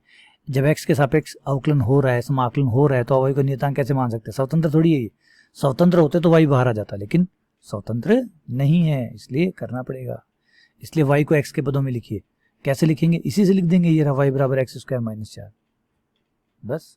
तो बेटा कोई भी चीज जब कोई टीचर पढ़ाए, कोई बताए, तो पूरा सच जानिए। अर्ध सत्य खतरनाक है, अर्ध सत्य बहुत खतरनाक है, बहुत नुकसान पहुंचाता है। y का मान रख दीजिए, कितना है? X square minus 4 dy, y का नामो निशान मिटा देंगे, यहाँ से y का नामो निशान मिटा देंगे। कैसे? dy ऐसे आ जाएगा, dy बराबर x का 2x और dx, 4 का 0, तो dy की जगह आ जाएगा 2x dx, आ गया 2x और dx। शायद मैं स्क्वायर लिखना भूल गया, क्योंकि y का स्क्वायर था ना, हाँ जी y का स्क्वायर था, y की जगह एक्स स्क्वायर माइनस 4 का स्क्वायर आ गया। अब आप dx बाहर ले लीजिए, थोड़ा बहुत सॉल्व करिए। x की लिमिट कितनी है? x की लिमिट है आपकी 2 से स्टार्ट होके 4 तक, तो 2 से लेकर 4 तक अपना समाकलन पूरा कर दीजिए। 2x cube minus 8x plus x square plus x की पावर 4 प्लस 4 का स्क्वायर 16 माइनस से 4 दूनी 8x स्क्वायर। 2x dx आपका ऑलरेडी बाहर है, वो भी लेंगे। पहले अंदर वालों का हिसाब किताब तो कर लें पूरा, क्योंकि काफ़ी बड़ा हो गया है। कोई बात नहीं, x की पावर 4 का पद, सबसे बड़ी पावर का पद पहले लिख लेते हैं, और फिर 3 पावर वाला 2x क्यूब ये रहा। फिर एक्स स्क्वायर का हिसाब किताब कर लीजिए, 1 और माइनस का 8 माइनस का 7x स्क्वायर, फिर माइनस का 8x और प्लस का 16 इंटू 2x 2। अब x से भी गुणा कर दीजिए, x की पावर 5 प्लस 2x की power 4 minus 7x cube minus 8x square plus 16x और dx, 2 बाहर, ये हो गया x की पावर 6/6 प्लस 2x की पावर 5/5 माइनस 7x की पावर 4/4 माइनस 8x क्यूब बटा 3। भाई अब इसको तो आप खुद ही करिएगा अपने स्तर पे। तरीका मैंने आपको बता ही दिया है। Upper limit minus lower limit, पहले 4 रख दीजिएगा, फिर माइनस का चिन्ह, फिर 2 रख दीजिएगा, सॉल्व कर लीजिएगा, जो भी आए हाँ सॉल्व कर लीजिएगा। ये है आपका रेखा समाकलन। अब इस रेखा समाकलन के कई नाम और भी हैं, थोड़ा सा ध्यान दीजिएगा। रेखा समाकलन के अन्य नाम, जो लाइन इंटरवल है उसके कई अन्य नाम भी है जो कंफ्यूज करने के लिए इस्तेमाल किए जाते हैं। एक होता है परिसंचरण, सर्कुलेशन कहते हैं। कई बार क्वेश्चन में सब कुछ दिया होता है, बस वो ये नहीं कहता रेखा समाकलन ज्ञात कीजिए, वो कहता सर्कुलेशन ज्ञात कीजिए, परिसंचरण ज्ञात कीजिए। तो परिसंचरण भी यही है। कई बार होता है कि F बल है और dr विस्थापन है, तो बताइए कार्य कितना है। तो ये कार्य का फॉर्मूला भी है, आपको याद भी होगा कि अगर W बराबर आपने छोटे क्लासों में किया है, किसी पथ C पर आप चल रहे हैं, F dot D R, F अगर बल है, dr अगर विस्थापन है, तो F डॉट डी आर का समाकलन किया गया कार्य होता है। तो आप इसे कार्य भी निकाल सकते हैं। तो कार्य का भी फॉर्मूला यही है। कार्य भी एक प्रकार का बल और विस्थापन का रेखा समाकलन है। अगर पूछा जाए कि कार्य क्या है, तो कार्य जो है वो बल और विस्थापन का रेखा समाकलन है। तो आपके साथ डॉट गुणा बोला ही नहीं, डॉट गुणा रेखा समाकलन में आ गया। रेखा समाकलन में डॉट गुणा आता ही है, दो सदिश डॉट गुणा करते हैं फिर उसका समाकलन होता है। तो F डॉट डी आर, ठीक है ना। तो इसे इस नाम से भी जाना जाता है, वर्क डन या वर्क से, ठीक है ना। ये इसके अन्य नाम भी है। और आप डिटेल में वीडियो देखिए, डिटेल वाले वीडियो देखिए, और अच्छे से आपको बहुत सारी चीज़ें, बहुत सारे क्वेश्चन जो है वो इससे जुड़े हुए समझ में आएंगे। क्लियर हुआ यहाँ पे। चलिए आगे आ जाते हैं। समाकलन के कुछ महत्वपूर्ण प्रकार। महत्वपूर्ण प्रकार, ये बहुत काम की चीज़ है हमारे। महत्वपूर्ण प्रकार, मान लीजिए आपके पास एक पत्थर है। हाँ जी, पत्थर। आपके पास एक, मारवाड़ी भाषा में बोलो तो आपके पास एक भाटा है। अब भाटे में 3 चीज़ें होंगी, पत्थर पे 3 चीज़ें होंगी। सबसे पहला होगा कि पत्थर किन से बना हुआ, जिनसे बना हुआ वो सारा मटेरियल, जिसे कहते हैं वॉल्यूम, आयतन। आयतन, पत्थर जिससे बना हुआ है वो है आयतन। मान लीजिए अगर ये पत्थर ना होकर कोई बॉल हो, तो बॉल के अंदर हवा जितनी भरी हुई है वो आयतन। आयतन का मतलब अंदर जगह, स्पेस, जितना स्पेस उसके अंदर है, जितनी जगह, जैसे कमरा है, कमरे के अंदर जितना हवा है, हवा भर दो, तेल भर दो, पानी भर दो, टंकी ले लो पानी की, टंकी के अंदर जितनी जगह है, जितना पानी आ सकता है, वो क्या था, वॉल्यूम, आयतन। तो अंदर वाला होता है इसका आयतन, V, आयतन। दूसरा होता है इस, अगर आप इसे कलर करें, कलर इसके ऊपर ऊपर होगा, अंदर तो नहीं जा सकता कलर, इसके अंदर कलर अंदर नहीं जा सकता ना। कमरे का जब आप कलर करते हैं तो दीवारों पे कलर करते हैं, बाहर की दीवारों पे कलर करते हैं, कलर से भरते थोड़ी हैं कमरे को, नहीं भरते। तो वो आपका कहलाता है क्षेत्रफल, पृष्ठ, पृष्ठीय क्षेत्रफल, S, ठीक है। अब इस पत्थर पे आप एक पेन ले और सुंदर सा इस पे पेन चलाएं। तो जब आप इस पे पेन चलाएंगे, जो भी आप इस पत्थर पे चलाना चाहे, एक अच्छा सा पथ, ये कहलाता है पथ। इस सी पे होता है रेखा, रेखा समाकलन, अभी बताया था। सी पे होता है रेखा समाकलन, पृष्ठ पे होता है पृष्ठीय समाकलन, और आयतन पे होता है आयतनीय समाकलन। देखिए 3 चीजें, कमरे के अंदर समाकलन करते हैं, कमरे के अंदर कितनी जगह है उसके ऊपर किया गया समाकलन पृष्ठीय आयतनीय समाकलन कहलाता है। दीवारों पे, छत पे और फर्श पे किया गया समाकलन, जो बाहरी परिवेश है उस पे किया गया क्षेत्रफल, पृष्ठीय क्षेत्रफल किया गया, पृष्ठीय क्षेत्रफल पे किया गया समाकलन पृष्ठीय समाकलन कहलाता है, सरफेस इंटीग्रल कहलाता है। और उसके ऊपर कोई वक्र बनाए, आप कोई पेन चला के कोई लाइन खींचे, कोई चित्र बनाए, उसके ऊपर किया गया समाकलन रेखा समाकलन कहलाता है, ठीक है ना। तो आपके पास 3 प्रकार के समाकलन होते हैं।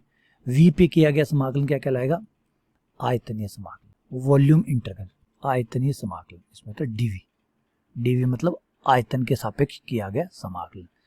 ये होता है S, S के सापेक्ष किया गया मतलब सरफेस इंटीग्रल, इसे बोलते हैं पृष्ठीय समाकलन। क्या कहते हैं, पृष्ठीय समाकलन, सरफेस इंटीग्रल। क्या बोलते हैं बेटा, पृष्ठीय समाकलन। और किसी पथ पे किया गया समाकलन रेखा समाकलन, ये रेखा समाकलन। तो 3 प्रकार के समाकलन हमारे पास होते हैं खास तौर पे, जिनका भी बताऊंगा कि आगे भी बहुत काम के है ये हमारे, रेखा समाकलन, पृष्ठीय समाकलन और आयतनीय समाकलन। तो जब भी कोई त्रिविमीय चीज आप उठाते हैं तो उस त्रिविमीय चीज का एक आयतन होता है, एक क्षेत्रफल होता है, और उस पर अगर आप कोई भी कर्व बनाएंगे तो वो एक कर्व बनेगा, C एक पथ बनेगा, उस पर आप रेखा समाकलन कर सकते हैं। तो रेखा, पृष्ठीय और आयतनीय समाकलन। अब ये जो तीनों प्रकार के समाकलन, तो देखने में तीनों अलग अलग जगह पे किए गए, एक आयतन पे किया गया, एक पृष्ठ पे किया गया, क्षेत्रफल पे किया गया, एक उसके पथ पे किया गया, ठीक है। लेकिन हमारे पास 3 थ्योरम है जो कि हमें बताती है कि अगर इस चीज का आप रेखा समाकलन निकाल ले, इसका आयतन निकाल ले, इसका पृष्ठीय क्षेत्रफल निकाल ले, तो इसका पृष्ठीय समाकलन इसके आयतनीय समाकलन के बराबर है, इसका आयतनीय उसके रेखिक समाकलन के बराबर है। आपस में समाकलनों के बीच में तुल्यता लाने का तरीका है समाकलन प्रमेय। क्या कहा मैंने? समाकलन प्रमेय। 3 गणितज्ञों ने, 3 नहीं वैसे तो अब अनगिनत अवेलेबल है हमारे पास, थोक के भाव अवेलेबल है, लेकिन ये थी शुरुआती प्रमेय, जिसमें से सबसे पहली थी हमारी गॉस थ्योरम, गॉस अपसरण प्रमेय। बहुत फेमस रही ये प्रमेय, कमाल की प्रमेय रही, और गॉस का नाम जो है वो इतिहास में अमर कर दिया इस थ्योरम ने, गॉस अपसरण प्रमेय। क्योंकि ऐसा कोई प्रूफ करना अलग बात है, ऐसा सोच पाना ही अपने आप में प्रूफ करता है कि आप जीनियस है, आप प्रूफ करता है कि आप जीनियस है। स्टोक प्रमेय। तीसरी है हमारी ग्रीन प्रमेय। देखिए फिर उसके बाद तो चीजें आगे बढ़ती रहती है, लेकिन जो मेन जो कमाल था वो था गॉस का। गॉस ने जबरदस्त काम किया। गॉस ने क्या किया? गॉस ने कहा कि पृष्ठीय समाकलन और आयतनीय समाकलन आपस में रिलेटेड हो सकते हैं। कैसे? देखिए ध्यान से सुनिएगा गॉस के बारे में। गॉस भैया ने क्या कहा? गॉस भैया ने कहा कि अगर यदि एफ कोई आपके पास सदिश क्षेत्र है, उसका पृष्ठ के अभिलंब दिशा में लिया गया पृष्ठीय समाकलन F dot n cap d s जो है पृष्ठीय समाकलन बराबर होगा, अगर आप उसका डाइवर्जेंस ले लेते हैं, पहले डेल डॉट एफ डाइवर्जेंस ले लेते हैं और फिर उसका आयतनीय समाकलन निकालते हैं, तो ये दोनों रिजल्ट बराबर होंगे।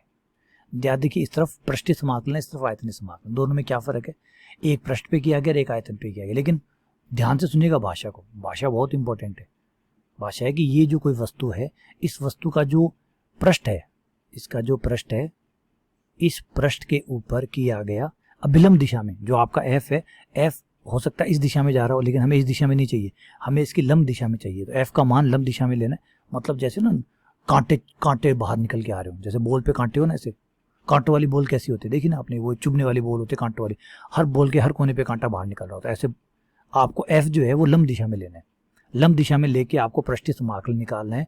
तो लंब दिशा में निकाला गया पृष्ठीय समाकलन, मतलब पृष्ठ के ऊपर किया गया समाकलन एफ का, उसी का अगर डाइवर्जेंस लेकर आयतन समाकलन करें तो वो बराबर आएगा। तो एक तरह से इसको ये कहा जाता है कि पृष्ठीय समाकलन और आयतनीय समाकलन में आपस में तुल्यता को परिभाषित करता है ये। फिर स्टोक आए। स्टोक ने कहा कि मैं कौन सा पीछे हूं, लाओ अभी बाण चलाते हैं। तो स्टोक ने कहा कि भाई एफ डॉट डी आर, मतलब जो रेखा समाकलन है, लाइन इंटीग्रल है, वो बराबर है अगर हम उसका कर्ल ले लें, कर्ल डाइवर्जेंस नहीं, इस बार कर्ल ले, और कर्ल का मान भी अभिलंब दिशा में ले और फिर पृष्ठीय समाकलन करें तो ये बराबर है। तो इसने कहा रेखा और पृष्ठीय समाकलन बराबर है। ये थे स्टोक भैया। फिर ग्रीन भैया आए। ग्रीन भैया ने और ही जबरदस्त काम किया। ग्रीन भैया के पास जो थ्योरम थी वो काफी कॉम्प्लिकेटेड थी, लेकिन इसका एक छोटा रूप जो हम इस्तेमाल करते हैं वो है कार्तीय रूप। हम इनका कार्तीय रूप का इस्तेमाल करते हैं। कार्तीय रूप हमें कहता है कि दो फलन P और Q का P dx plus Q dy बराबर होगा किसी परिसीमा C पर, C परिसीमा बराबर होगा डबल समाकलन स्पेस पे del Q over del x minus del P over del y dx dy, ये बराबर होगा। मतलब अगर P और Q दो फलन है और उस फलन में से P का आप dx के साथ, Q का dy के साथ करते हैं रेखा समाकलन, बजाय ये ना करके आप चाहें तो कर सकते हैं Q का x के सापेक्ष आंशिक अवकलन, P का y के साथ आंशिक अवकलन, फिर दोनों को घटा दें और उसका जो पृष्ठीय क्षेत्रफल है उस पर समाकलन कर लें, तो ये दोनों बराबर आएंगे, ये दोनों बराबर आएंगे। ये था भाई कौन भैया? ये था हमारे ग्रीन भैया। ठीक है, मैं इसको थोड़ा सा और भाषा में लिख के दिखाता हूँ, आपको ज़्यादा अच्छा समझ में आएगा। F dot D R. अब आप अगर इसे देखें तो आपकी ये प्रमेय जो स्टोक प्रमेय है, आपको स्टोक प्रमेय का ही एक रूप ये नजर आएगा। तो आपकी जो ग्रीन प्रमेय है, ये देखिए स्टोक प्रमेय है। अब स्टोक प्रमेय में अगर आप एफ की जगह P I cap plus Q J cap अगर आप रख देते हैं और डी आर की जगह, तो ऑब्वियसली बात है डी एक्स आई कैप और डी वाई जे कैप आएगा। अब आप कहेंगे जेड कहाँ गया? तो बेटा ये जो है ये कार्तीय रूप है, मैंने आपको ऊपर अभी बताया था कार्तीय रूप है और सिर्फ एक्स वाई का रूप है, ये जेड इसमें शामिल नहीं है। ऊपर देखिए लिखा था मैंने कार्तीय रूप का मतलब एक्स वाई, जेड शामिल इसमें नहीं किया गया। ठीक है, तो आप यहाँ पे ये मान रखें, इसको सॉल्व करें तो बिल्कुल ये सेम टू सेम आपको ये मिल जाएगा। तो ग्रीन ने ज़्यादा कुछ नहीं किया, स्टोक की जो प्रमेय थी उसका एक रूप बनाया, छोटा रूप बनाया जो कि प्रभावी था। इवन ये नहीं है ये तो आपको तो फिर स्टोक ग्रीन ने क्या किया, ग्रीन ने तो स्टोक वाले को कॉपी कर लिया, नहीं, ऐसा नहीं है। ग्रीन ने भी अपना एक अलग रूप बनाया था, लेकिन वो इतना प्रभावी नहीं था जितना ये जो छोटा रूप आया ये ज़्यादा प्रभावी हुआ। कई बार ये होता है कि बड़ी चीज़ इतनी काम की नहीं होती जितनी वो जो छोटी चीज़ बनती है ना वो काम की होती है। तो स्टोक प्रमेय पावरफुल है, नो डाउट, लेकिन उसका जो ग्रीन वाला जो रूप था ये रूप बहुत एक्सपोनेंशियल, बहुत ही ज़्यादा पॉपुलर हुआ, ये ज़्यादा पॉपुलर हुआ बजाय उनके। ऐसे राइट ब्रदर्स थे, उन्होंने हवाई जहाज सबसे पहले उड़ाया था, लेकिन राइट ब्रदर्स ने हवाई जहाज सबसे पहले उड़ाने का नाम ही उनके खाते में आया था। उसके बाद में जितने भी बढ़िया हवाई जहाज बने वो किसी और ने ही बनाए थे। हाँ, इन्वेंटर का नाम जब भी आएगा तो राइट ब्रदर्स का नाम आएगा, समझे बातों को। तो ज़रूरी नहीं होता कि जिसने बनाया है वो उसका बेहतर रूप आपको दे सके। अब बना दिया स्टॉक ने, स्टॉक वाले रूप को देखा कि इसको और बेहतर कैसे किया जा सकता है, तो ग्रीन ने उसको और बेहतर किया ताकि वो बहुत ज़्यादा अच्छा अप्लीकेबल हो सके, रिजल्ट दे सके। तो ये ग्रीन प्रमेय थी। तो ये 3 प्रकार की प्रमेय, गॉस अपसरण प्रमेय, स्टॉक प्रमेय और ग्रीन प्रमेय। कई बार तो बहुत छोटी छोटी बात भी पूछी जाती है इनके बारे में कि गॉस अपसरण प्रमेय क्या है, तो फिर कहता है कि जो पृष्ठीय समाकलन और आयतनीय समाकलन है उनको बराबर करती है, या रेखा समाकलन और पृष्ठीय क्षेत्रफल को बराबर करती है स्टोक प्रमेय, ठीक है ना। तो ये इसमें से ग्रीन प्रमेय का कौन सा रूप है, तो इस टाइप के क्वेश्चन बहुत आते हैं, ठीक है। देखिए अभी आपको दिखाऊंगा आरपीसी वाले क्वेश्चन जब करवाऊंगा। आइए इन पे क्वेश्चन कर लेते हैं, एक एक क्वेश्चन सब पे कर लेते हैं ताकि इसका जो आइडिया है आपको ये समझ में आ जाए, ठीक है। पहला क्वेश्चन है आपका, डबल समाकलन किसी सरफेस एस पे निकालना है, x plus Z dy dz plus y plus Z dz dx plus x plus y dx dy, ठीक है। और आपको जो सरफेस दिया गया है, जो s दिया गया है, वो पृष्ठ है, वो है गोले का। गोले के ऊपर आपको ये समाकलन करना है। गोले का जो पृष्ठ है x square plus y square plus z square बराबर 4, इस गोले के पृष्ठ के ऊपर आपको ये मान ज्ञात करना है, ठीक है। तो थोड़ा सा ध्यान से देखिए इसको।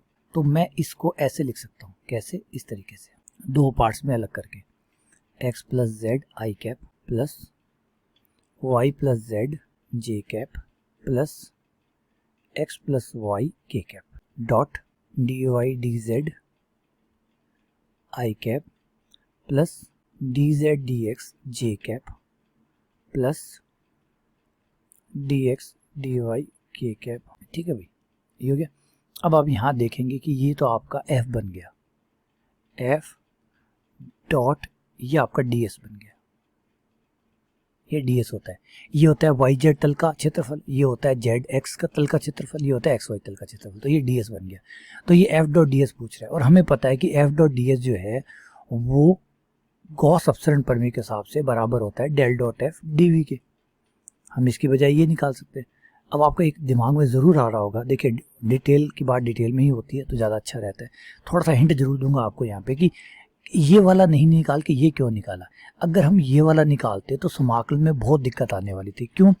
क्योंकि जब हम x का समाकलन dy dz के साथ करते तो समाकलन नहीं होता, क्योंकि x का समाकलन y z नहीं कर सकते, x का समाकलन x ही कर सकता है, तो x का समाकलन y और z के साथ नहीं होता। ऐसे ही y का समाकलन z और x नहीं कर पाते, ऐसे ही यहाँ पे भी वही दिक्कत आती। तो ये समाकलन वाली दिक्कतें आती तो हमें समाकलन करने में बहुत परेशानी होती, इवन होता भी नहीं ढंग से। तो अगर हम इसे आयतन में बदल देंगे तो हमारी ये परेशानी खत्म हो जाएगी। प्लस हमें डेल डॉट एफ निकालना होगा, मतलब डाइवर्जेंस निकालना होगा। तो डाइवर्जेंस निकालने में ज़्यादा दिक्कत नहीं है, क्योंकि डेल डॉट एफ क्या होता है, आई घटक का एक्स के सापेक्ष अवकलन, आई घटक का एक्स के साथ, आई घटक एफ का कौन है, एक्स प्लस जेड, ये आ गया आपका एक्स प्लस जेड। वाई घटक जो जे घटक है उसका वाई अवकलन करेगा, जे घटक कौन है, वाई प्लस जेड, ये आपका डाइवर्जेंस आ जाता है फटाफट, del over del z x plus y. अवकलन करेंगे तो एक्स के साथ करेंगे तो एक आंशिक कर रहे हैं आप, इसलिए जेड का 0, वाई के सापेक्ष 1, जेड का 0, एक्स और वाई दोनों का 0, ये टोटल आपके आ गया 2। तो डेल डॉट एफ आ गया आपके पास 2। तो ये मान यहाँ रख दीजिए आप, 2 dv, 2 का 2 बाहर, dv का v हो गया, dv का जैसे dx का x हो जाता है dv का v हो गया। v कौन है, आयतन है। किसका आयतन है, जिसका सरफेस है, जिसका पृष्ठ है उसका आयतन है। आयतन किसका है, गोले का, और गोला जो है उसकी त्रिज्या से उसका आयतन आता है। त्रिज्या कितनी हुई, 2, आर कितनी 2, तो वी किसका हुआ, गोले का आयतन, क्योंकि दिया हुआ गोला ही है, तो 2 गुणा वी मतलब गोले का आयतन, गोले का, और गोले का आयतन होता है 4/3 pi R cube, 4/3 pi R cube, R का मान कितना 2, 2 की पावर 3, तो ये हो गया 8 32 64, 64 पाई/3, ये आपका आंसर हो गया। देखा आपने कि गॉस अपसरण प्रमेय ने ये जो हमने किया है ये गॉस डाइवर्जेंस थ्योरम की वजह से किया है। अगर गॉस डाइवर्जेंस थ्योरम ना लगाते तो हम पृष्ठीय समाकलन को आयतनीय समाकलन में नहीं लिख सकते थे, तो ये गॉस थ्योरम की वजह से हो पाया। इवन वजह से ही नहीं बल्कि इतना आसान हो गया कि मिनटों में हो गया, चुटकियों में, जो कि यहाँ पे लगभग नामुमकिन था, लगभग नामुमकिन था। क्यों? क्योंकि हमें z के मान निकालने पड़ते, y के मान निकाल के, क्योंकि जो समाकलन नहीं होता उसको हटाना तो पड़ता। जैसे अब x है, x का समाकलन तो y और z के साथ करना है हमें, तो x को y और z में निकालते, फिर यहाँ रखते, फिर समाकलन करते, वो बहुत पेचीदा हो जाता, बहुत ज़्यादा पेचीदा। लेकिन गॉस अपसरण वजह की प्रमेय की वजह से ये सिर्फ चुटकियों में हो गया। तो ये है गॉस अपसरण प्रमेय का कमाल। चलिए स्टोक्स प्रमेय का भी ये क्वेश्चन लेते हैं। Y z d z plus z x D y plus x y D z का इंटीग्रेशन आपको बताना है। ये जो सी पृष्ठ, ये जो परिसीमा ली गई है वो इसकी परिसीमा है, x square plus y square बराबर 1, जेड बराबर वाई स्क्वायर। ये परिसीमा, इन दोनों के काटने से जो बनेगा उस परिसीमा पर आपको ये समाकलन करना है, बताना है इसका मान कितना है। समाकलन बहुत टेढ़ा होने वाला है। कैसे? इन दोनों का जो प्रतिच्छेद है वक्र वो निकालना होगा और उस वक्र को यहाँ रख के समाकलन करना होगा, क्योंकि z z का तो कर देगा, y का नहीं करेगा, तो y को z के पदों में लिखना होगा। यहाँ पे z और x दोनों को y के पदों में लिखना होगा, यहाँ x और y को z के पदों में लिखना होगा, जो कि बहुत कॉम्प्लिकेटेड हो जाएगा। लेकिन वही बात है, थ्योरम का फ़ायदा क्या होता है? थ्योरम का फ़ायदा यही होता है कि थ्योरम में हमें एक दूसरा विकल्प देती है कि ऐसे नहीं निकल रहा, कोई बात नहीं, ऐसे भी निकाल सकते हो। अब मैं इसको ऐसे भी लिख सकता हूँ, देखिए ये यहाँ पे, सॉरी किताब में मिस प्रिंटिंग है, यहाँ पे dx है, yz, इसको मैं ऐसे लिख सकता हूँ yz i cap plus zx j cap plus xy k cap dot dx i cap dy j cap plus dz k cap. ये आपका f का काम करेगा, ये सारा आपका f बन गया, सदिश फलन f बन गया, ये हो गया f डॉट, ये आपका हो गया dr, यानी आपको f डॉट dr निकालना है। और हमारी स्टोक्स प्रमेय हमारी इसमें मदद कर सकती है, क्योंकि स्टोक्स प्रमेय कहती है कि f डॉट dr को आप दूसरे तरीके से भी निकाल सकते हैं। स्टोक्स प्रमेय की यहाँ पे मदद ली तो स्टोक्स प्रमेय कहती है कि f डॉट dr जब कभी आपको निकालना हो परिसीमा पे, तो उसके बजाय आप उस फलन का कर्ल निकाल लीजिए और कर्ल का अभिलंब दिशा में पृष्ठीय समाकलन निकाल लीजिए, बराबर होगा। तो मैं भी यहाँ पे यही करने वाला हूँ, कर्ल निकाल के। इस साइड से सॉल्व करना मेरे लिए लगभग मुश्किल है, मैं इस साइड से सॉल्व करूँगा। इस साइड के लिए मुझे कर्ल चाहिए होगा, कर्ल निकल जाएगा डेल क्रॉस एफ करके, सारणिक बना के I J K del over del X Y Z Z X I, तो यहाँ से इसका करेंगे तो y के साथ करेंगे तो ये x आ गया, z के साथ करेंगे तो ये x आ गया, माइनस जे ये गया, इसके साथ करेंगे तो ये y आ गया, माइनस इसके साथ करेंगे तो ये y आ गया, प्लस k कैप ये z आ गया, y के साथ करेंगे तो ये z आ गया, 0 i कैप 0 j कैप और 0 k कैप, ये आपका 0 वेक्टर आ गया।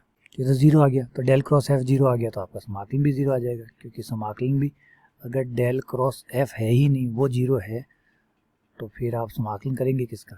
क्योंकि यहाँ पे जब 0 रखेंगे तो सब कुछ 0 आ जाएगा, तो आंसर आ गया 0। तो अब सोचिए इस तरीके से कितना तो जल्दी आ गया, फटाफट पता भी चल गया कि क्या है। तो ये है स्टोक्स थ्योरम का उपयोग, ठीक है ना। चलिए एक ग्रीन थ्योरम का भी कर लेते हैं क्वेश्चन। एक ग्रीन थ्योरम का एग्जाम्पल ले लीजिए, ए की power minus x sine y d x plus e की power minus x cos y d y. अब यहाँ पे भी आप जब समाकलन करेंगे तो बहुत दिक्कत आएगी, और समाकलन जो आपको करना है वो इन 4 बिंदु से जो आयत बने पाई 0 0 0 पाई पाई बाई 2 और 0 पाई बाई 2, इन 4 बिंदु से जो आयत बने उस आयत के ऊपर आपको ये समाकलन करना है। तो समाकलन बड़ा पेचीदा होगा। तो ये सारे पॉइंट पहले बना लीजिए। 0 0 यहाँ होगा, पाई 0 यहाँ होगा, पाई पाई बाई 2 यहाँ होगा, लगभग मान लीजिए 0 पाई बाई 2 यहाँ होगा। ये आपका आयत हो गया, इसके ऊपर आपको समाकलन करना है ओ ए बी सी पे। अगर इसकी बाउंड्री पे मैं समाकलन करूं तो मुझे बहुत लंबा समाकलन करना पड़ेगा। क्यों? क्योंकि अगर मैं इसकी बाउंड्री पे समाकलन करना पड़ता है तो मुझे परिसीमा समाकलन करना है, मुझे बाउंड्री वाला समाकलन करना है, सी वाला मतलब इसकी परिसीमा पे करना है। तो परिसीमा पे पहले मुझे ये समाकलन करना पड़ेगा ओ ए के ऊपर प्लस समाकलन, फिर ए बी के ऊपर प्लस समाकलन, फिर मुझे बी सी के ऊपर प्लस, फिर मुझे सी ओ के ऊपर। इस तरीके से जब 4 समाकलन करूंगा तब जाके मेरा आंसर आएगा, जो कि बहुत लंबा हो जाएगा। तो इसका काम इतना लंबा देखिए नहीं होगा, ये मैं नहीं कह रहा हूँ, इस बार होगा आराम से, लेकिन लंबा होगा। इस लंबाई को हम कम कर सकते हैं कैसे? हमारी ग्रीन थ्योरम से। ग्रीन थ्योरम के अनुसार अगर p d x plus q d y हो आपका सवाल इस तरीके से हो, जो कि है, तो आप इसका समाकलन ऐसे ना करके आप ऐसे भी कर सकते हो, del q over del x minus del p over del y d x D Y.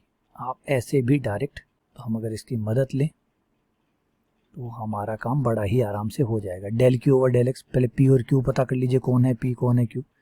ये है आपका पी, जो डी एक्स के साथ है वो है पी, और जो डी वाई के साथ है वो है आपका क्यू। तो आपका क्यू का क्या करना है? क्यू का आपका एक्स के सापेक्ष आंशिक अवकलन करना है। तो ई की पावर माइनस एक्स का ई की power minus x into minus 1, तो ये माइनस आ जाएगा, माइनस ए की power minus x cos Y minus P का वाई के साथ, पी का वाई के साथ करेंगे तो ई की पावर माइनस एक्स साइन का कॉस वाई डी एक्स और डी वाई। अब वाई की और एक्स की आपकी जो लिमिट है वो लगा दीजिए। वाई की लिमिट है आपकी ये वाली लाइन से ये वाली लाइन तक, यहाँ कितनी है? इस लाइन पे वाई का मान कितना चल रहा है? 0। इस लाइन पे वाई का मान कितना चल रहा है? Pi by 2। तो वाई है 0 से लेकर पाई बाई 2 तक, वाई बराबर 0 से पाई बाई 2 तक। एक्स कहाँ से कहाँ तक चल रहा है? चित्र में आइए, एक्स यहाँ से चल रहा है जो कि 0 है, ये लाइन 0 की है और ये लाइन पाई की है, 0 से लेकर पाई तक। एक्स बराबर 0 से लेकर एक्स बराबर पाई तक। ये 1 और 1 2 हो गया, माइनस का 2 बाहर निकाल दिया। पहले ई की पावर माइनस एक्स को एक बार बाहर छोड़ देता हूँ, वाई वाला समाकलन कर लेता हूँ। कॉस वाई का हो जाएगा साइन वाई, और लिमिट हो जाएगी 0 से लेकर पाई बाई 2 तक। अभी दूसरा समाकलन जो एक्स वाला है वो तो वेट कर रहा है, वो बाहर है अभी। एक्स बराबर 0 से लेकर एक्स बराबर पाई तक। साइन पाई बाई 2 का मान 1, साइन 0 का मान 0, ये 1 आ गया, माइनस का 2 बाहर। ई की पावर माइनस एक्स का हो गया ई की पावर माइनस एक्स बट्टा माइनस 1, 0 से लेकर पाई तक। माइनस माइनस प्लस हो गया 2, ये हो गया आपका ई की पावर माइनस पाई माइनस ई की पावर 0 का मान 1। ये आपका आंसर आ गया। तो ये है आपकी ग्रीन पर में, ठीक है। बाकी देखिए, मैं आपसे अभी भी कहूँगा कि नवकार पब्लिकेशन की बुक है डॉक्टर गोकुरु की, उस बुक को आप पढ़िए। नवकार पब्लिकेशन की बुक है। अगर आप प्रश्नावली के क्वेश्चन ना कर सके तो मत करिए, लेकिन वेक्टर कैलकुलस के नाम से बुक है, फर्स्ट ईयर में चलती है। वेक्टर कैलकुलस सदिश कलन के नाम से बुक है, फर्स्ट ईयर में चलती है। वहाँ से आप करिए और एक एग्जाम्पल कर लीजिए। अगर आप और कुछ नहीं कर सकते तो उसके अंदर जो थ्योरम है वो पढ़ लीजिए, एग्जाम्पल कर लीजिए, पर्याप्त है, काफ़ी है। बहुत फ़र्क पड़ेगा आपके नंबरों में, बहुत अच्छा फ़र्क आपको नज़र आएगा। ये आप ज़रूर कर लीजिए। तो चलिए फिलहाल यहाँ तक की जो थ्योरी है वो मैंने सारी आपको समझा दी है। क्वेश्चन अगर आप करना चाहते हैं इनके ऊपर तो डिटेल में जाइए, वीडियो देखिए, क्योंकि ऐसे काम उससे नहीं चलेगा, क्योंकि बहुत है इसके पास बताने के लिए, बहुत कुछ है जो इनमें समझाने के लिए, लेकिन मोटा मोटी मैंने आपको सब चीज़ें रिकॉल करवा दी है। तो देखिए, जो चीज़ें हमने पढ़ी है वो एक बार थोड़ा सा मैं समराइज़ कर दूं। सबसे पहले तो आपको पढ़ना है कि अवकलन कैसे करते हैं, सदिशों का अवकलन कैसे करते हैं, और उसमें से अचर सदिश होने की क्या शर्त है, सदिश का परिमाण अचर होने की क्या शर्त है, सदिश की दिशा अचर होने की क्या शर्त है, वो याद रखिए। वेग त्वरण कैसे निकालते हैं वो याद रखिए। फिर आपका अवकल संकारक जो ग्रेडियंट है, ग्रेडियंट बड़ा कमाल का है। ग्रेडियंट में कई चीज़ें हैं, स्पर्श तल का समीकरण निकाल सकता है, अभिलंब का समीकरण निकाल सकता है, किसी बिंदु पर अभिलंब निकाल सकता है, अधिकतम परिवर्तन की दर निकाल सकता है, दिक् अवकलन निकाल सकता है। ये सब उसके पास प्रॉपर्टीज है, वो कैसे निकालते हैं वो देख लीजिए। फिर उसके बाद में कुंतल कैसे निकलता है, अपसरण कैसे निकलता है, डाइवर्जेंस या कर्ल कैसे निकलता है, उसमें अघून्य सदिश क्या होते हैं, परिणालिका सदिश क्या होती है, इन पे क्वेश्चन पूछे जाते हैं। सबसे इंपॉर्टेंट है सर्वसमीकाएं, सर्वसमीकाएं और उससे परगुण, इनके ऊपर एक सवाल पक्का ही पेपर में आया हुआ और आता ही रहता है, ठीक है। उसके बाद आ जाते हैं आपके समाकलन के ऊपर। समाकलन में एक ही चीज है, रेखा समाकलन। और फिर जब हम परमे पे आते हैं तो गॉस, स्ट्रोक और ग्रीन, ये तीन। चलो गॉस पे तो लगभग आपको मिलेगा ही मिलेगा, हो सकता है स्ट्रोक पे भी आ जाए। यहाँ जो क्वेश्चनों की संख्या रहती है, कम से कम भी क्वेश्चन, जैसे मैंने बताया था 2 क्वेश्चन तो छोड़ ही नहीं सकता, चाहे कैसे घटिया से घटिया पेपर बनाए, 2 क्वेश्चन तो यहाँ पढ़ेंगे। लेकिन अगर आप पुराने सालों के पेपर देखें तो 5 से लेके 6 क्वेश्चन ये टॉपिक हमें देता है भाई, बहुत बड़ा और इजी टॉपिक है, टफ नहीं है। 5 से 6 क्वेश्चन, बहुत बड़ा टॉपिक है ये, बहुत बड़ा टॉपिक। 5 से 6 क्वेश्चन, सोचिए कंपटीशन में अगर किसी से 6 क्वेश्चन आ रहे हैं किसी टॉपिक से, तो वो टॉपिक की तो एक एक बात आपको पता होनी चाहिए, एक एक चीज पता होनी चाहिए। 6 क्वेश्चन, अगर वेक्टर कैलकुलस छूटा तो 6 क्वेश्चन छूटे। अभी मैं आपको अगले लेक्चर में, क्योंकि ये लेक्चर काफी बड़ा हो गया तो इसको मैं एक बार विराम देना चाहूंगा। आप भी बोर हो गए होंगे, फ्रेश हो के आइए, दोबारा से हम आते हैं और जो अगला लेक्चर है उस पर हम शुरू करेंगे। उसमें हम क्वेश्चन करेंगे, बहुत क्वेश्चन है, क्योंकि अगर मैं 4 साल के क्वेश्चन भी लेता हूं तो 22-23 क्वेश्चन आराम से हो जाएंगे। तो क्वेश्चन की संख्या खूब होने वाली है। तो अगले लेक्चर में ही हम क्वेश्चनों को सॉल्व करेंगे प्रीवियस ईयर के, जिसमें मैं सेकंड ग्रेड की बात कर रहा हूँ। फर्स्ट ग्रेड की ऐड करूँ तो और ज़्यादा हो जाए, सिर्फ सेकंड ग्रेड के क्वेश्चन की ही बात करूंगा अगले लेक्चर में, तो ही वो अच्छे खासे क्वेश्चन की संख्या मिलने वाली है आपको वेक्टर कैलकुलस में। तो इसलिए टॉपिक बहुत प्यारा है, बहुत अच्छा भी है, नंबर के हिसाब से भी, हर तरीके से ये आपके लिए अच्छा टॉपिक है। तो डिटेल में पढ़िए, अच्छे से समझिए और फिर क्वेश्चंस को देखिए और खुद प्रैक्टिस कीजिए, ठीक है। चलिए, बहुत बहुत धन्यवाद, शुक्रिया।